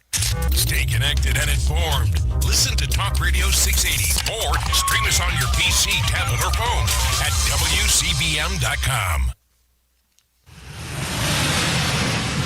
Now, you are about to hear the most interesting, informative, thought-provoking, and funny show in America. On air and on the World Wide Web. This is the Rob Carson Show. This is the Rob Carson Show. Last hour of the show today, and we've got a lot of things to get to. I want to mention that I am going to be on stage at the Trump Kennedy Center tonight. Yeah, and if you can't make it down there, just wanted you to know that it'll be on C-SPAN. I'm going to be on C-SPAN. I think it's one. It's not the Ocho. Or is that ESPN? Anyway, but yeah, C-SPAN tonight. I'll be on stage with Kevin O'Leary, and it's going to be, and Ashley Davis, by the way, and it's going to be a lot of fun. And I've got a lot of things I want to ask him, and I love to work a crowd. If you've never seen me in front of an audience, it's kind of fun, and that's what we're going to do tonight. I'm really looking forward to meeting. I've never met Ashley face to face, and I've never met Kevin O'Leary, but I'm really looking forward to it. What a blessing! 6 o'clock tonight, 6 o'clock Eastern, on C-SPAN. Yeah, there you go. Oh, yeah, the suspect in the Correspondents Dinner shooting donated to the Kamala Harris campaign. Other than that, they have no idea what the motivation was, even though he repeated the talking points of Democrat members of Congress about Donald Trump being a pedophile and went to No Kings. And, I mentioned, the No Kings is not as harmless as you think it is. It's very dangerous. And obviously, it has resulted in political violence against Republicans, and the president 3 times. So there you go. Yeah, he contributed $25 to the Democrat Party Political Action Committee to support Kamala Harris. But of course, that would be a big story if it were an attempted assassination of a Democrat and it were a Republican. But you see, we don't shoot people. We have guns to protect people from being shot. We don't actually go out and do nutbag stuff like that. We just don't. So there you go. Jimmy Kimmel should be fired, by the way. Jimmy Kimmel is a human turd. I'll just say it. Yeah, I can say it. He is, because that's what he is. Here he is talking about, this was last week, he decided he was doing his own White House Correspondence Dinner since he wasn't invited, and he's a scumbag piece of crap. So here's what he said last week. I'm assuming, well, no, he won't regret it because he's a jerk. Our First Lady Melania is here. Look at Melania, so beautiful. Mrs. Trump, you have a glow like an expectant widow. And a couple days later, an attempted assassination of our president at the White House Correspondents Dinner when he returned to the White House Correspondents Dinner. You jerk. Here he is talking about Stephen Miller. Now, you may recall this. I don't know if you will. Back when Donald Trump was first president, the first White House Correspondents' Dinner, Steve Bannon was there, and they had an idiot there. I don't know who it was, Seth Meyers maybe, hosting, and he said, I don't see Steve Bannon here. How did he put it exactly? I do not see him.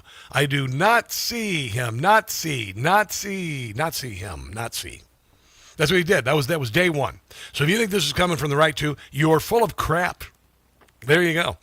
But here is Jimmy Kimmel going off on Stephen Miller and saying awful things about Stephen Miller. Oh, look at who we have here, Stephen Miller. Stephen Miller is so racist. The reason he went bald is because his hair was black. Stephen Miller puts the cyst in white supremacist. He's like if baby Hitler traveled in time to kill us. I hope you lose your job because of this, you frickin' piece of crap. I swear. What an embarrassment. What an embarrassment. What a sickening, just an embarrassment. My Lord in heaven. Sorry, I just get a little worked up. I'm getting tired of getting smacked around. I ain't going to be smacked around anymore. We're going to come together. Gonna come together and save America. That's what we're doing. David Marcus wrote a great piece about the fine liberal, or the fine people hoax, much worse than we thought. For decades now, conservatives have been fuming over the 2017 Charlottesville hoax in which the news media took President Donald Trump's rather bland statement. There were fine people on both sides of the Confederate statue debate, and by lying morphed it into support for white supremacy. Trump, it turns out, was never praising the racists behind the specifically odious Unite the White rally. However, the SPLC was allegedly paying thousands to the organization to supposedly investigate it. The Southern Poverty Law Center, which will be about poverty very soon. They're going to be sued out of oblivion, I hope so. At best, the SPLC has been stacking the deck so that every time the American media pulls a card, it is the ever-present ace of racism. At its worst, the funding of bigotry could have gotten one of their own killed, among other things. Let me move into the article a little bit here. Radical activist groups circle wagons around the Southern Poverty Law Center amid federal charges. CARE, the Council on American Islamic's Relationship terrorist organization. It is a terrorist organization, might it's been named a terrorist organization. They're of course supporting it. The Southern Poverty Law Center, indicted by a federal grand jury for allegedly funding millions of dollars to members of violent extremist groups like the Ku Klux Klan, Aryan Nation, National Socialist Party of America, the Nazi Party. They're socialists. According to the SPLC's Form 990 filing with the U.S., 501c3 tax-exempt charitable organization posted roughly $129 million in total assets in fiscal year 2024, with nearly $800 million in total assets.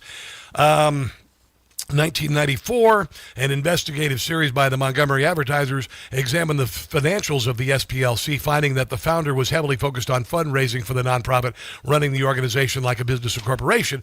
They were running out of racism, so they had to pay racists to create acts of racism. Did you know that? That's what they did. They paid racists to commit acts of violence and whatnot, so people would start spending lots and lots of money, sending lots and lots of money. And that's where Charlottesville came around, because they made hundreds of millions of dollars off of that. It is pretty remarkable. This is David Sachs. David Sachs on the SPLC fundraising off Charlottesville, which they bought and paid for. They bought and paid for it. They created it. They paid KKK members to go there and raise a fuss. And those guys in the khakis with the masks, those were Lincoln Project jerkweeds. Yeah, listen to David Sachs. This group that was supposed to be fighting racism, in fact, was fomenting racism by paying these groups to basically organize protests that SPLC could then point to and say that America has a huge racism problem, donate to us. And that's basically what happened after Charlottesville. They increased the amount of money that they were able to fundraise by $81 million. So that, just like Black Lives Matter. Yeah, Black Lives Matter. They came up with an organization called Black Lives Matter right there before the summer of 2020. And they raised hundreds of millions of dollars, which bought nothing but mansions for the people who are the heads of the Black Lives Matter. And then they painted like Black Lives Matter in front of Donald Trump's hotel in Washington, D.C. and terrified guests, so they had to move the hotel out of the city. That's how awful these people are. Not one damn dime went to making Black lives better. It all went to graft and corruption and fancy cars, and it was a complete scam. And if you ever posted on the social media hashtag Black Lives Matter, you're an idiot. You're a freaking moron. If you have a Black Lives Matter shirt, I'd just throw it away right now. You just don't want any DNA on it. You might want to burn it. You don't want to be affiliated with that organization because they were such a joke. And if you fell for it, you're an idiot. $270,000 investment led to an $81 million return. Pretty good. But this is kind of the whole point of the story, is that these guys are basically running a grift. And one of the ways that you know this is a grift is because, according to the indictment, that they opened bank accounts under fictitious entities to conceal the payments that they were making from their own donors. Yeah. Because if their donors knew that they were funding the KKK, they wouldn't be getting all the... I just love it. I love them going down in flames. They're going down in flames. This is Rosalind Hanson, Moms for Liberty. Moms for Liberty. Nice moms. Just going to, school board meetings because their children are being taught crap, that they're supposed to hate each other. And the DEI and the CRT, the critical race theory, bull crap, which was part of this 12 years, a psyop, sowing racial division in our country. Here is Rosalind Hanson talking to him on Newsmax about being called a KKK member. It'll definitely be up to a jury and litigation to decide whether or not it's criminal, but we at Moms for Liberty are a bunch of volunteer moms who are spending our time... They're a bunch of white supremacist Nazi moms making cookies for the devil. ...and talent and treasure trying to fix a broken public education system, and that they would decide to put us in the same camp as racists, murderers, and terrorists It's truly despicable. Oh, I just hope they go to jail. I hope a lot of them go to jail and they go completely bankrupt. I love this because they were calling everybody white supremacists. They painted a target on Charlie Kirk and they murdered Charlie Kirk, echoing the same language that the Southern Poverty Law Center. They contributed to the death of Charlie Kirk. They did. Jay Clayton, U.S. Attorney for the Southern District of New York. SPLC paid for hate in America. I think that we all need to take a step back. I need to take a step back. Everybody in the media needs to take a step back and say, are we amplifying hate and fringe elements in you don't know the answer to that? We are. People are. Yeah. I know. But let me tie this to a recent event.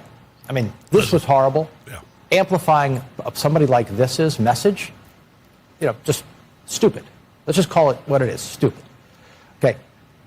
We had a case in the Justice Department last week, the Southern Poverty Law Center. Yeah. The case, at bottom, and these are allegations. They're going to be in poverty. That's the best thing. But at bottom, the allegations are that this organization was creating hate in order to expand their mission of combating hate. Yeah. If 12 years a psyop. That's going on, and it is. It's going on in America. It's going on. I said it was crap in 2014. Through organizations like that. It's also going on with foreign actors. Funding these types of organizations. Because George Soros needs to be extradited, and so does Neville Singham. They need to be extradited and put on trial for treason and sedition, and then bang, bang. Because they want us to fight with each other. Yeah. So everybody needs to take a step back and saying, who is causing me to have these emotions? It was all a bunch of crap, and they thought the worst of you, and they projected their hate on you and me. Ridiculous.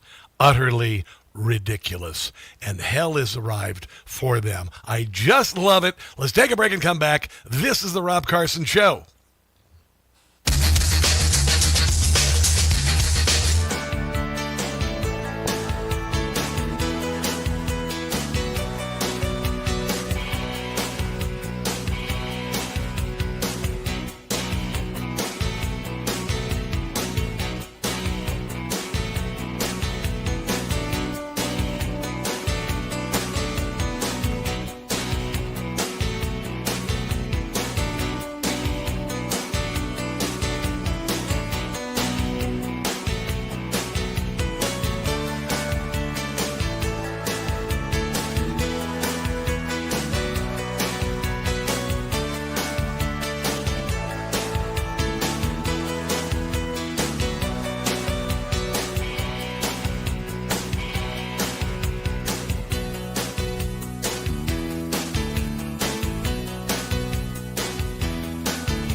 680 WCBM.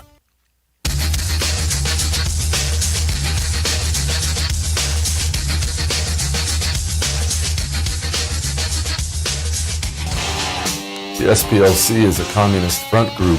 They're currently in a lot of legal trouble, as you see. The communist front group paid someone to pretend to be a Nazi and start a Nazi rally, and then This is Jesse Kelly, by the way. Democrats, because they are communists, used the rally they paid for as justification to send the Department of Justice after you. Everything you see from Democrats is planned, professional, and paid for. None of it is organic. These people are soulless monsters. They will lie, cheat, steal. They will do whatever they have to do to take power, and they don't feel bad about it at all. Not one little bit. So the next time you see a group of fat feminists in the street with stupid signs and dumb chants and everything, don't say to yourself, wow, are they bored? Look at it and say, someone paid for all that. Yeah, it is. It's all AstroTurf. Or Ask Something Else Turf. I want to read a little bit of my Substack piece that I'm quite proud of here. It's on Substack at Rob Carson Show. I don't even charge for it. Yeah, it's free. What a sickening chapter in American history. I would rename it 12 Years of PSYOP. Sometime around 2014, when my son was in 8th grade, I started hearing about white privilege. This was surprising to me because as a child, I experienced poverty, bullying, and abuse. I began working in a farm field in elementary school, and my summers were spent doing hardest of labor in those same fields with little or no compensation. My father worked for 40 years at a company, bringing home a lower middle-class income supplemented by the fruits of our labor on a farm to make ends meet. He died at 72 with a meager estate after a life of hard work and frequently hardscrabble existence. His grandmother was a full-blooded Sioux Indian. By all accounts, my dad was supposedly white. Barack Obama was elected twice, the second time in 2012. He came from an unbelievably privileged childhood raised by his rich white grandparents in Hawaii. According to Britannica, Barack Obama graduated from the Punahou School and Elite Academy in Honolulu and then attended Occidental College before transferring to Columbia and earning a BA in political science. He graduated magna cum laude from Harvard University and was the first African-American president of the Harvard Law Review. His wife, Michelle, experienced to a lesser degree a privileged adolescence, graduating with her BA in sociology from Princeton and then attending Harvard Law School. She landed a no-show job on a board at Chicago Hospital where she earned $300,000 a year. We were expected to believe because at one point a white person saw Barack Obama coming down the street in Chicago, went to the other side of the street, therefore America is racist and all black people are victims. Meanwhile, Lyndon Johnson's Great Society destroyed the black nuclear family. Inner city violence exploded for decades, and the black-on-white and black-on-black murder rate dwarfed all other fatal crime statistics. I wrote this! Holy hell! Yeah, that's pretty darn good writing, isn't there? Oh, my God. Oh, my God. It was then the SPLC began its unholy psyop with the Democrat Party to divide the country as it hadn't been since the days of the Democrat Party's Jim Crow era. There was no objection allowed. America was certainly a racist country. White privilege was true for all white people, even those living in abject poverty in a broken-down trailer park, mining coal for a living and supplementing their income with a meth lab. Having any sort of white lineage meant you were most certainly privileged, paving the way for a massive resentment, justified looting, and violence and potential reparations. On August 10th, 2014, Ferguson, Missouri, a career criminal named Mike Brown charged police officer Darren Wilson after trying to take his gun and kill him. Wilson shot the charging and drug-addled Brown, and Ferguson was burned and looted. The ball was rolling. 2016, Donald Trump was elected unexpectedly, overwhelmingly over Hillary Clinton. Surely this was because of sexism. The only reason to vote against her was because of her genitalia. 2017, the Southern Poverty Law Center, paying agitators in the KKK, created the Unite the White Right rally in Charlottesville, Virginia. There had never been a rally like this in recent memory, so for many of us it stuck out like a sore thumb and immediately appeared to anyone with a modicum of common sense to be AstroTurf. This is just good writing. I mean, I'm sorry. I don't know what the hell happened. Maybe it's that ghost bed I'm sleeping on. I'm thinking that's what it is. Anyway, after the Charlottesville, the SPLC's endowment exploded, Hollywood and woke corporate America bleeding money to the organization to virtue signal to the entire world. They were certainly not racist, never had a racist thought, and acknowledged that the greatest engine of individual and economic liberty in the history of the world, the United States, was built solely on the backs of slave labor and racism. June of 2020, an otherwise celebrated NASCAR driver of color, Bubba Wallace, was alerted of a twine garage door pull fashioned in a loop, which you do. We had that in our house in Iowa. We had a garage door. We didn't have a garage door, but you put a loop, made a twine in that, and you pull on it. But that was racist, and certainly they wanted to string him up, right? Yeah. The NASCAR world was set on fire because of the noose.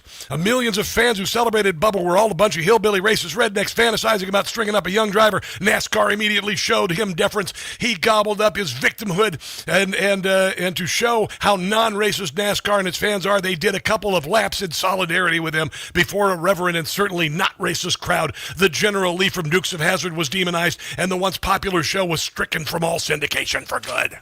Oh, this is so good. This is so good. I'll skip to the end. You can go to my Substack to read it. It's at Rob Carson Show. Shame on those who divided us along racial lines after decades of brothers in arms fighting alongside one another. Shame on those like Barack Obama who said get in the face of relatives at Thanksgiving about racism in America. Shame on those who drove leftist talking points into the minds of college students who brought them home to divide families and label even parents racist if they disagreed with their childish pablum. Shame on the uncurious media who still defend the SPLC despite overwhelming evidence of a criminal conspiracy with lack of evidence on America's turn to white supremacy. Voltaire once said, those who can be made to believe absurdities can make you commit atrocities. The Democrat Party, MSM, Main Street Media, SPLC, BLM, No Kings, and other Marxist organizations have been doing this for well over a decade, and I believe finally America has had a belly full of it. Boom! Boom! Rob Carson, writer. This will be in my book. I'm writing a book. It's called Hillbillies, Homeboys, and Hebrews, How We're Coming Together to Save America. This is going to be in it. So just go to my Substack. I don't make any money on it. And just look up Rob Carson Show. And what a sickening chapter in American history, also known 12 Years a PSYOP is what I'm going to call that article. And there's much more. I mean, I skipped a whole lot of the good parts in the middle there. So check it out if you would. I think you might enjoy it. And please, if you don't mind, would you share it? Would you share it with others? Just go there, substack.com, Rob Carson Show. Click on it, share it on all social media so that people read it and realize what they did to us. And they did this to my children. My kids were in school. My son was in middle school, then high school, and all of a sudden he was white privileged. It's just so bloody disgusting. So disgusting. And now the Southern Poverty Law Center is going to be in poverty, and many of them hopefully will go to jail. Yay! Yay! A lot of good stuff coming out of Iran. An Iranian woman goes off on liberal white women saying that Iran was better off under the Ayatollah. That's on the way. This is the Rob Carson Show. Hey guys, it's Carson. You know my signature phrase, don't catch the stupid. When it comes to Medicare, that's easier said than done. Medicare is overly complex with thousands of plans, hidden gotchas in the fine print, and rules nobody really explains to you. Many people just pick something and hope for the best. That's why you need to know about Chapter. They're the only advisor that looks at every plan in the country, matches your doctors, your prescriptions, and your situation to a plan that fits your needs. When your call with Chapter is done, you know your doctors are covered. Your prescriptions are matched, and you go from, I hope I did this right, to, I know I did. That, my friends, is peace of mind. A call with Chapter is free for my audience, and there's no pressure to sign up. Call Chapter today. Here's the number, 27 Medicare. That's 27 MEDICARE. 27 Medicare for Chapter. No pressure. What's your excuse? Call 27 Medicare and don't catch the stupid yourself. Call 27 Medicare today. Hey guys, it's Rob Carson for Relief Factor. There's a reason why at my age I can still crush it at the gym, carry an armchair by myself, or do any home improvement project without pain during or after, and that's Relief Factor. When it comes to supplements, the two things that matter most, it works and you trust it. Relief Factor was created by a combat-wounded Vietnam veteran. He decided to become a doctor simply to help people, to heal them. If pain is holding you back, find out why so many people, including me, make Relief Factor a part of their daily routine. Try the 3-week quick start today. Go to relieffactor.com. That's relieffactor.com, or call 800-4RELIEF. That's 800-4RELIEF for Relief Factor. Hey guys, it's Carson. I just got a ghost bed. Yeah, no, pay attention here, because I've been sleeping on a foam mattress since I moved to the Washington, D.C. area, which is like sleeping on the sponge in your sink. Ghost Bed doesn't build mattresses like furniture. They build engineered sleep systems. Their beds are serious health equipment. Beds designed for relief and recovery, not looks, not fluff. Your body should be healing while you sleep, not fighting for comfort. I have been sleeping past 7 in the morning on my Ghost Bed. It's unbelievable. If you wake up stiff, you toss and turn, if you sleep hot, even reaching for a pain reliever before bed, hoping tonight will be different, that's not aging. It's your mattress talking. Another great thing I love about Ghost Bed, you get 101 nights to try it at home. If you don't like the difference, you can send it back risk-free. Ghost Bed is offering my audience their lowest prices of the season, plus an extra 10% off. Go to ghostbed.com/Carson. Use promo code Carson. That's ghostbed.com/Carson. Promo code Carson. You are going to love your new Ghost Bed.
WCBM.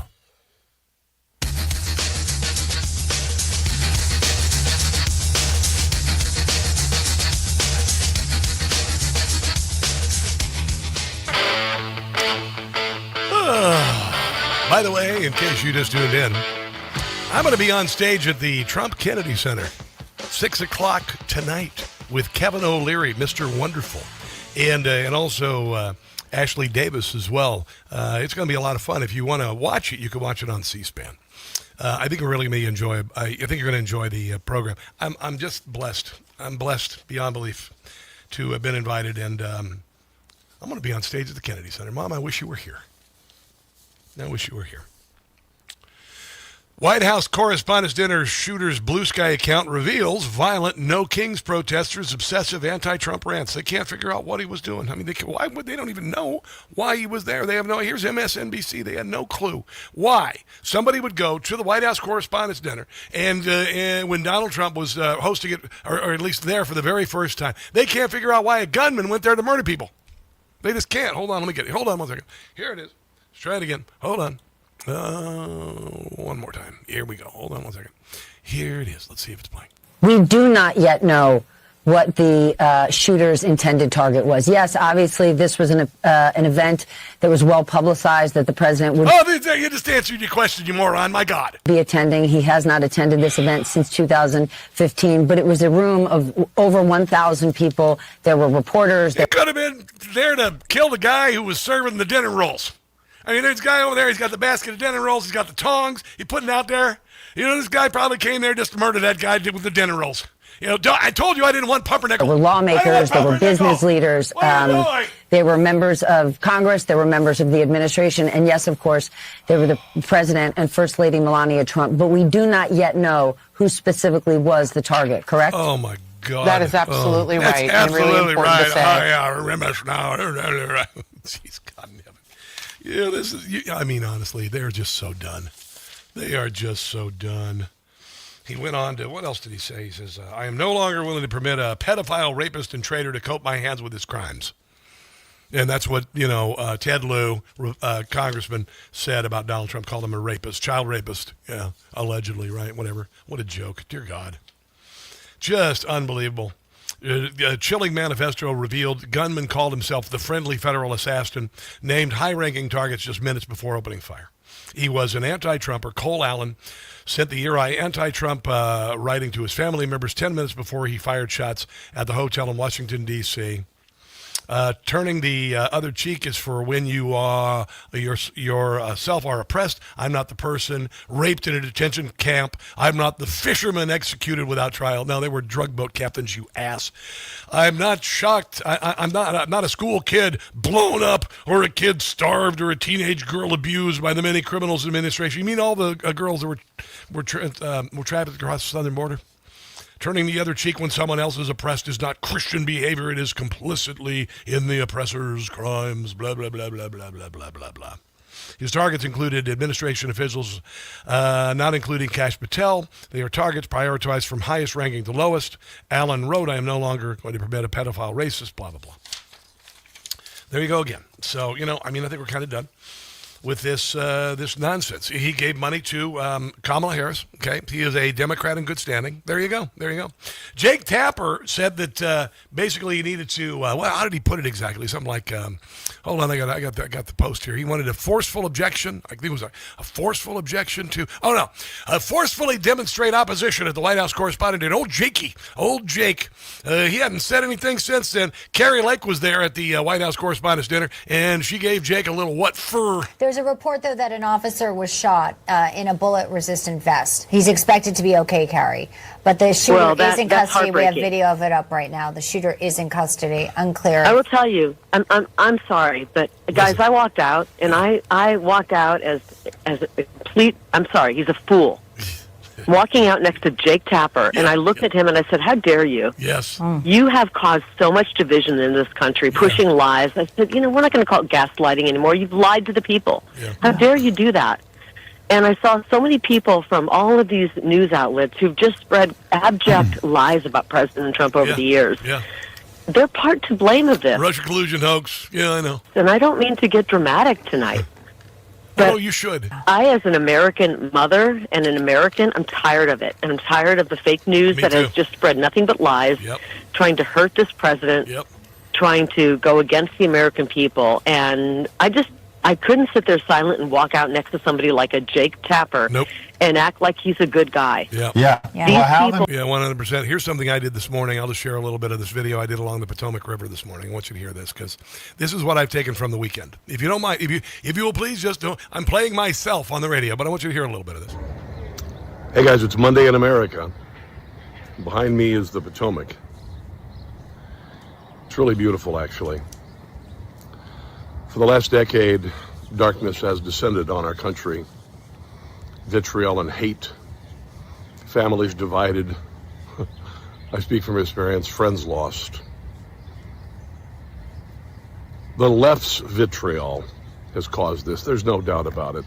Calls for killing the president, calling the president a pedophile, calling the president a fascist and a Nazi, calling us fascists and Nazis. And I'm tired of living in darkness. Me too.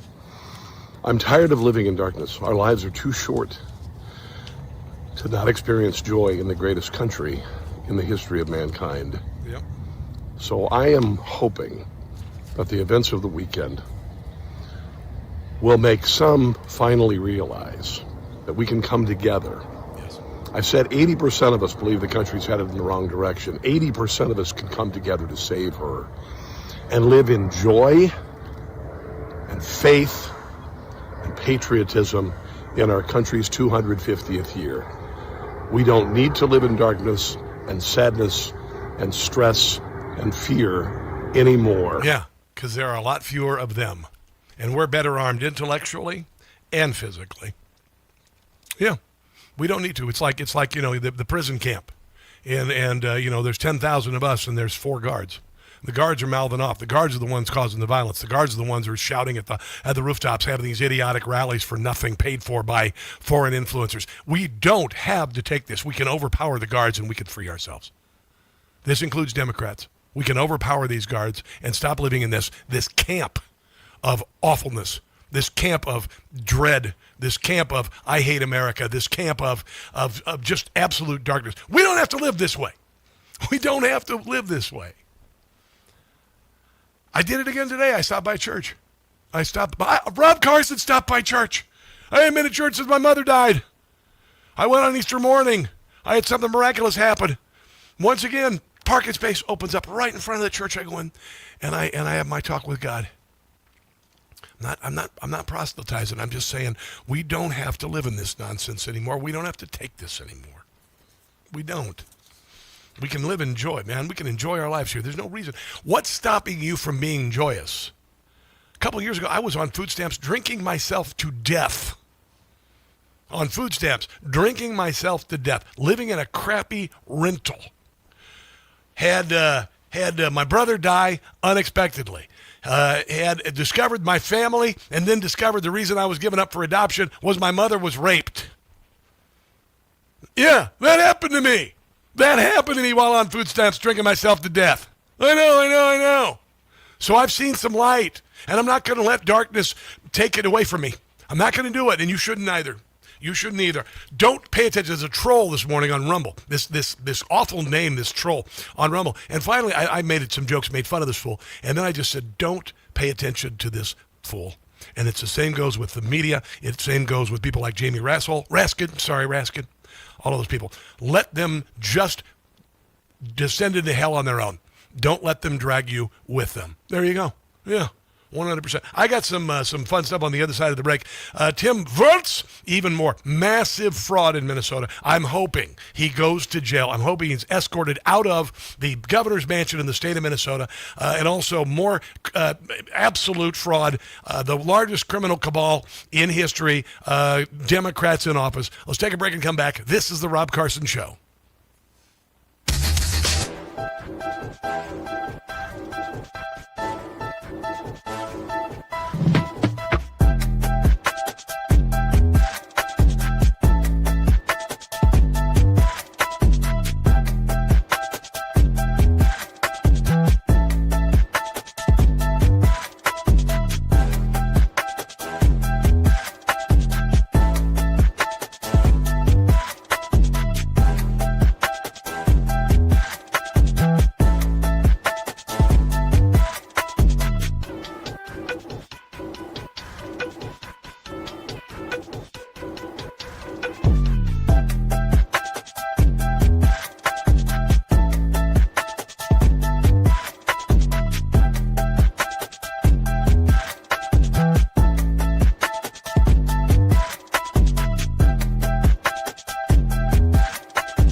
WCBM and WCBM.com.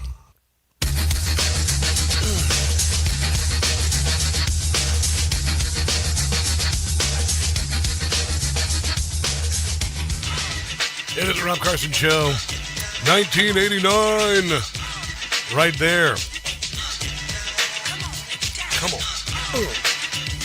So, music is a big part of my life, and there's a song that I have carried with me for a very long time. A group called the Indigo Girls from back in the 90s. Yeah, I'm a Gen Xer. They were formative in a lot of young Gen Xers' lives in their early 20s, and they had a song called Prince of Darkness. They had a couple, I mean, they're like radical liberal lesbians, but they're magnificent storytellers and vocalists. My God. History of Us is one of the best songs, one of the most beautiful songs ever done. But, we're talking about the direction of the country, and this weekend, we had another attempted murder of our president and another unhinged leftist inflamed by the words of Democrats on purpose. And I just said, I'm done. I'm done with this darkness, this blackness, this awfulness. And I want you to hear a little bit. This is one of my favorite lyrics of all time from a song, and it's called Prince of Darkness by the Indigo Girls. This is circa 1989. Tried if I can get it to play. to make this place Come on. my place. I ask for You're not going to give me this song. providence to smile upon me. His Here we sweet go. face. My place is of the sun. But I'll This tell place you, is of the dark, and I do not feel the romance. I did not catch the spark. My place is of the sun, and my great place I know. This place of the dark grows stronger. I do not feel the romance. I do not catch the My spark. place is of the sun. This place is of the dark. I will not give up. Because I'd really like to play the song for you. I'm going to have to work on this. But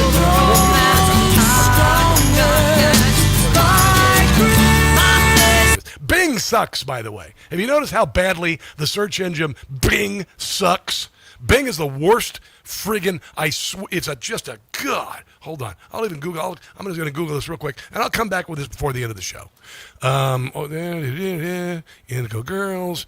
There you go. In Google. I'm going to Google it, and I'm going to get it there.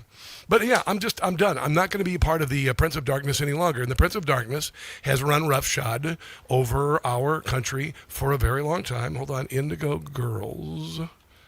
Prince of Darkness. It's about drug addiction, essentially. But this is about darkness overall. I'll hopefully get it here in a second. I can't believe the damn thing won't play. Bing sucks. Bing sucks.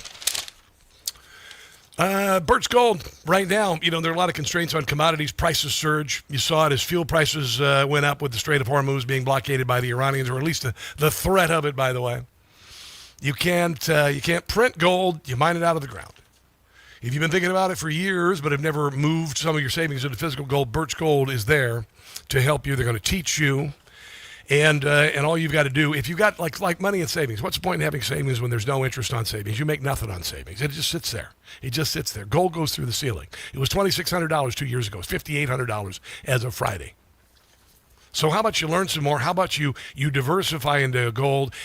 Text my name, Rob, to the number 989898. Right now through May 29th, Birch Gold giving away to first-time gold buyers a rebate up to $10,000 on qualifying purchases. How's that sound? All right, so for details, free information, text my name, Rob, to 989898 for Birch Gold, first-time gold buyer rebate up to $10,000. Okay, you ready for another scandal in Minnesota under the awful Tim Walz, who hopefully goes to jail? Listen. On this out of Chicago for us. What do you have, Garrett? Well, Sandra, several of the whistleblowers in Minnesota have told state lawmakers that by the time these investigations are through, they believe the actual size of this fraud, the amount of taxpayer dollars that has been stolen, could be higher than $8 billion. Wow. We are already seeing some of that. Wow. 2 days into the Small Business Administration's investigation, Secretary Kelly Loeffler says the agency has uncovered at least $1 million in PPP fraud.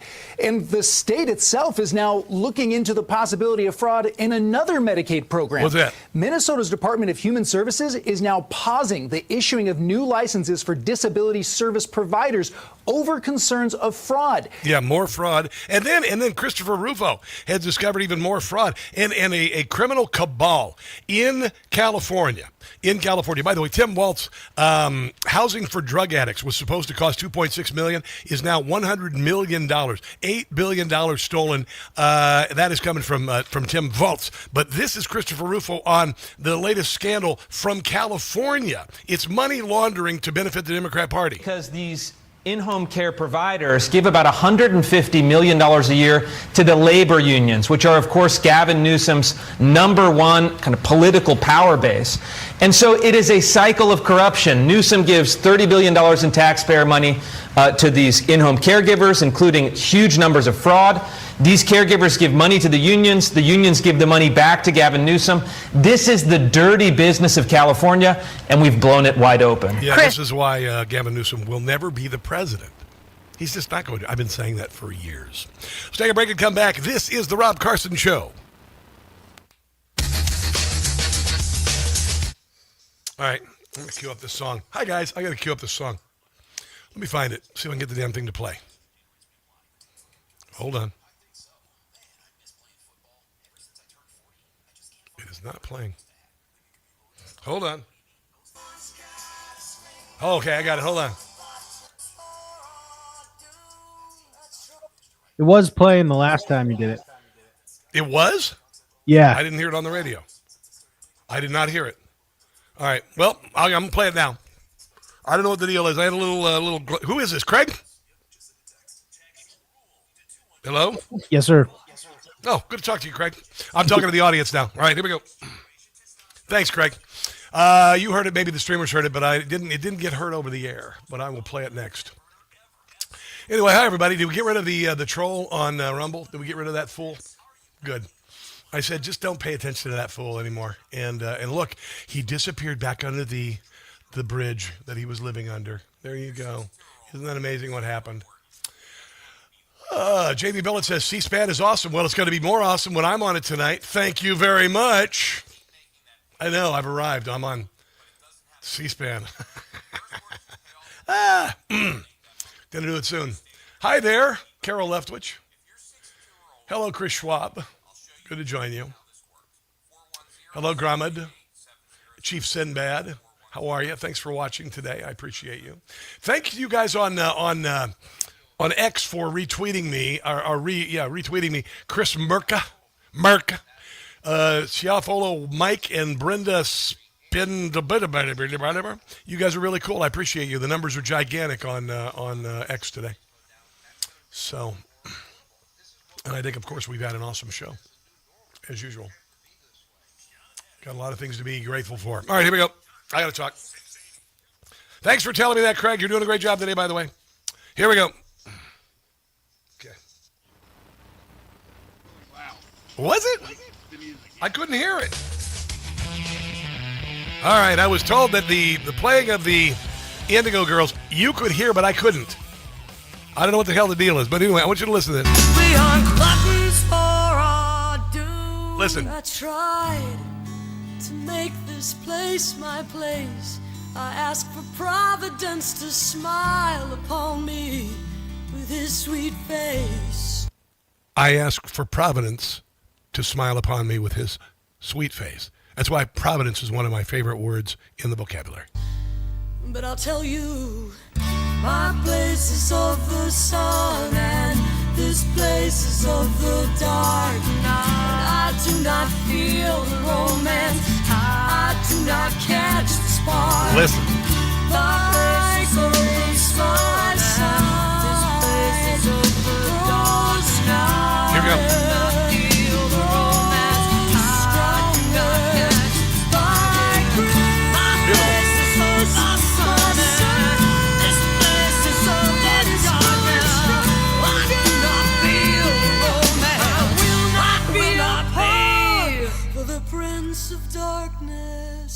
Any longer. I will not be a part of the Prince of Darkness any longer. I'm not going to. We've had the Prince of Darkness rule us for years in this country, and I am not going to allow that anymore in my life, and I hope you won't do that you'll do that as well. I hope you'll join me. And I told you, we got to overwhelm the left with patriotism and joy and faith. We have to, and we're going to do it. And I'm optimistic after this weekend. I'm optimistic after this weekend, 1,000%. I know it is frightening, it is disturbing that someone like that jackass could do something at the White House Correspondents Dinner, but he failed and really exposed the Democrat Party. Jim Gossett did this. I'll just throw this at the end of the show about the unsuccessful shooter at the White House Correspondents Dinner. Oh, what a nut. This Democrat who took a shot at me. Where, oh, where was their security? What a psycho, what a nut. Jim Gossett, ladies and gentlemen, as the president. Oh, what a nut. When shots rang out, Jake Tapper flashed a grin. Yeah. This should be the end of CNN. You'd think. They helped motivate this nut. Oh, what a nut. There you go. All the people that he tried to shoot. Here's a guy we ought to execute. This Cole Allen is a nut. All right, there you go. A Democrat-inspired nut. Yeah, it was another Democrat-inspired nut. He even gave money to Kamala Harris. So, you know, what are you going to do? There, you just spelled it out. So they expose their flanks so we can kick their butts. That's what they do. The Democrats expose their flanks so we can kick their butts. And now we must be more vigilant than ever. Overwhelm them with joy and faith and patriotism. And they can just be left in our dust. And I'm talking about you Democrats, too, who love America. I know there are a few of you out there. Are you done with the division? Are you done with the hate? Are you done with the families being divided? Are you done with the ended friendships? I'm done with it. I really am. I know there's a reason why I'm here. Inspire, entertain, all of that stuff. Join me tonight. C-SPAN, 6 o'clock. Rob Carson on stage at the Kennedy Center, the Trump Kennedy Center with Kevin O'Leary and Ashley Davis. I'm going to get all gussied up here and head over. In the meantime, God bless you, America's founder, Donald Trump, and his presidency. God save him. And until tomorrow, which is Tuesday, do not catch the stupid like Jake Tapper. I'll see you then. Information. Truth is freedom. Is Newsmax. It's real news for real people.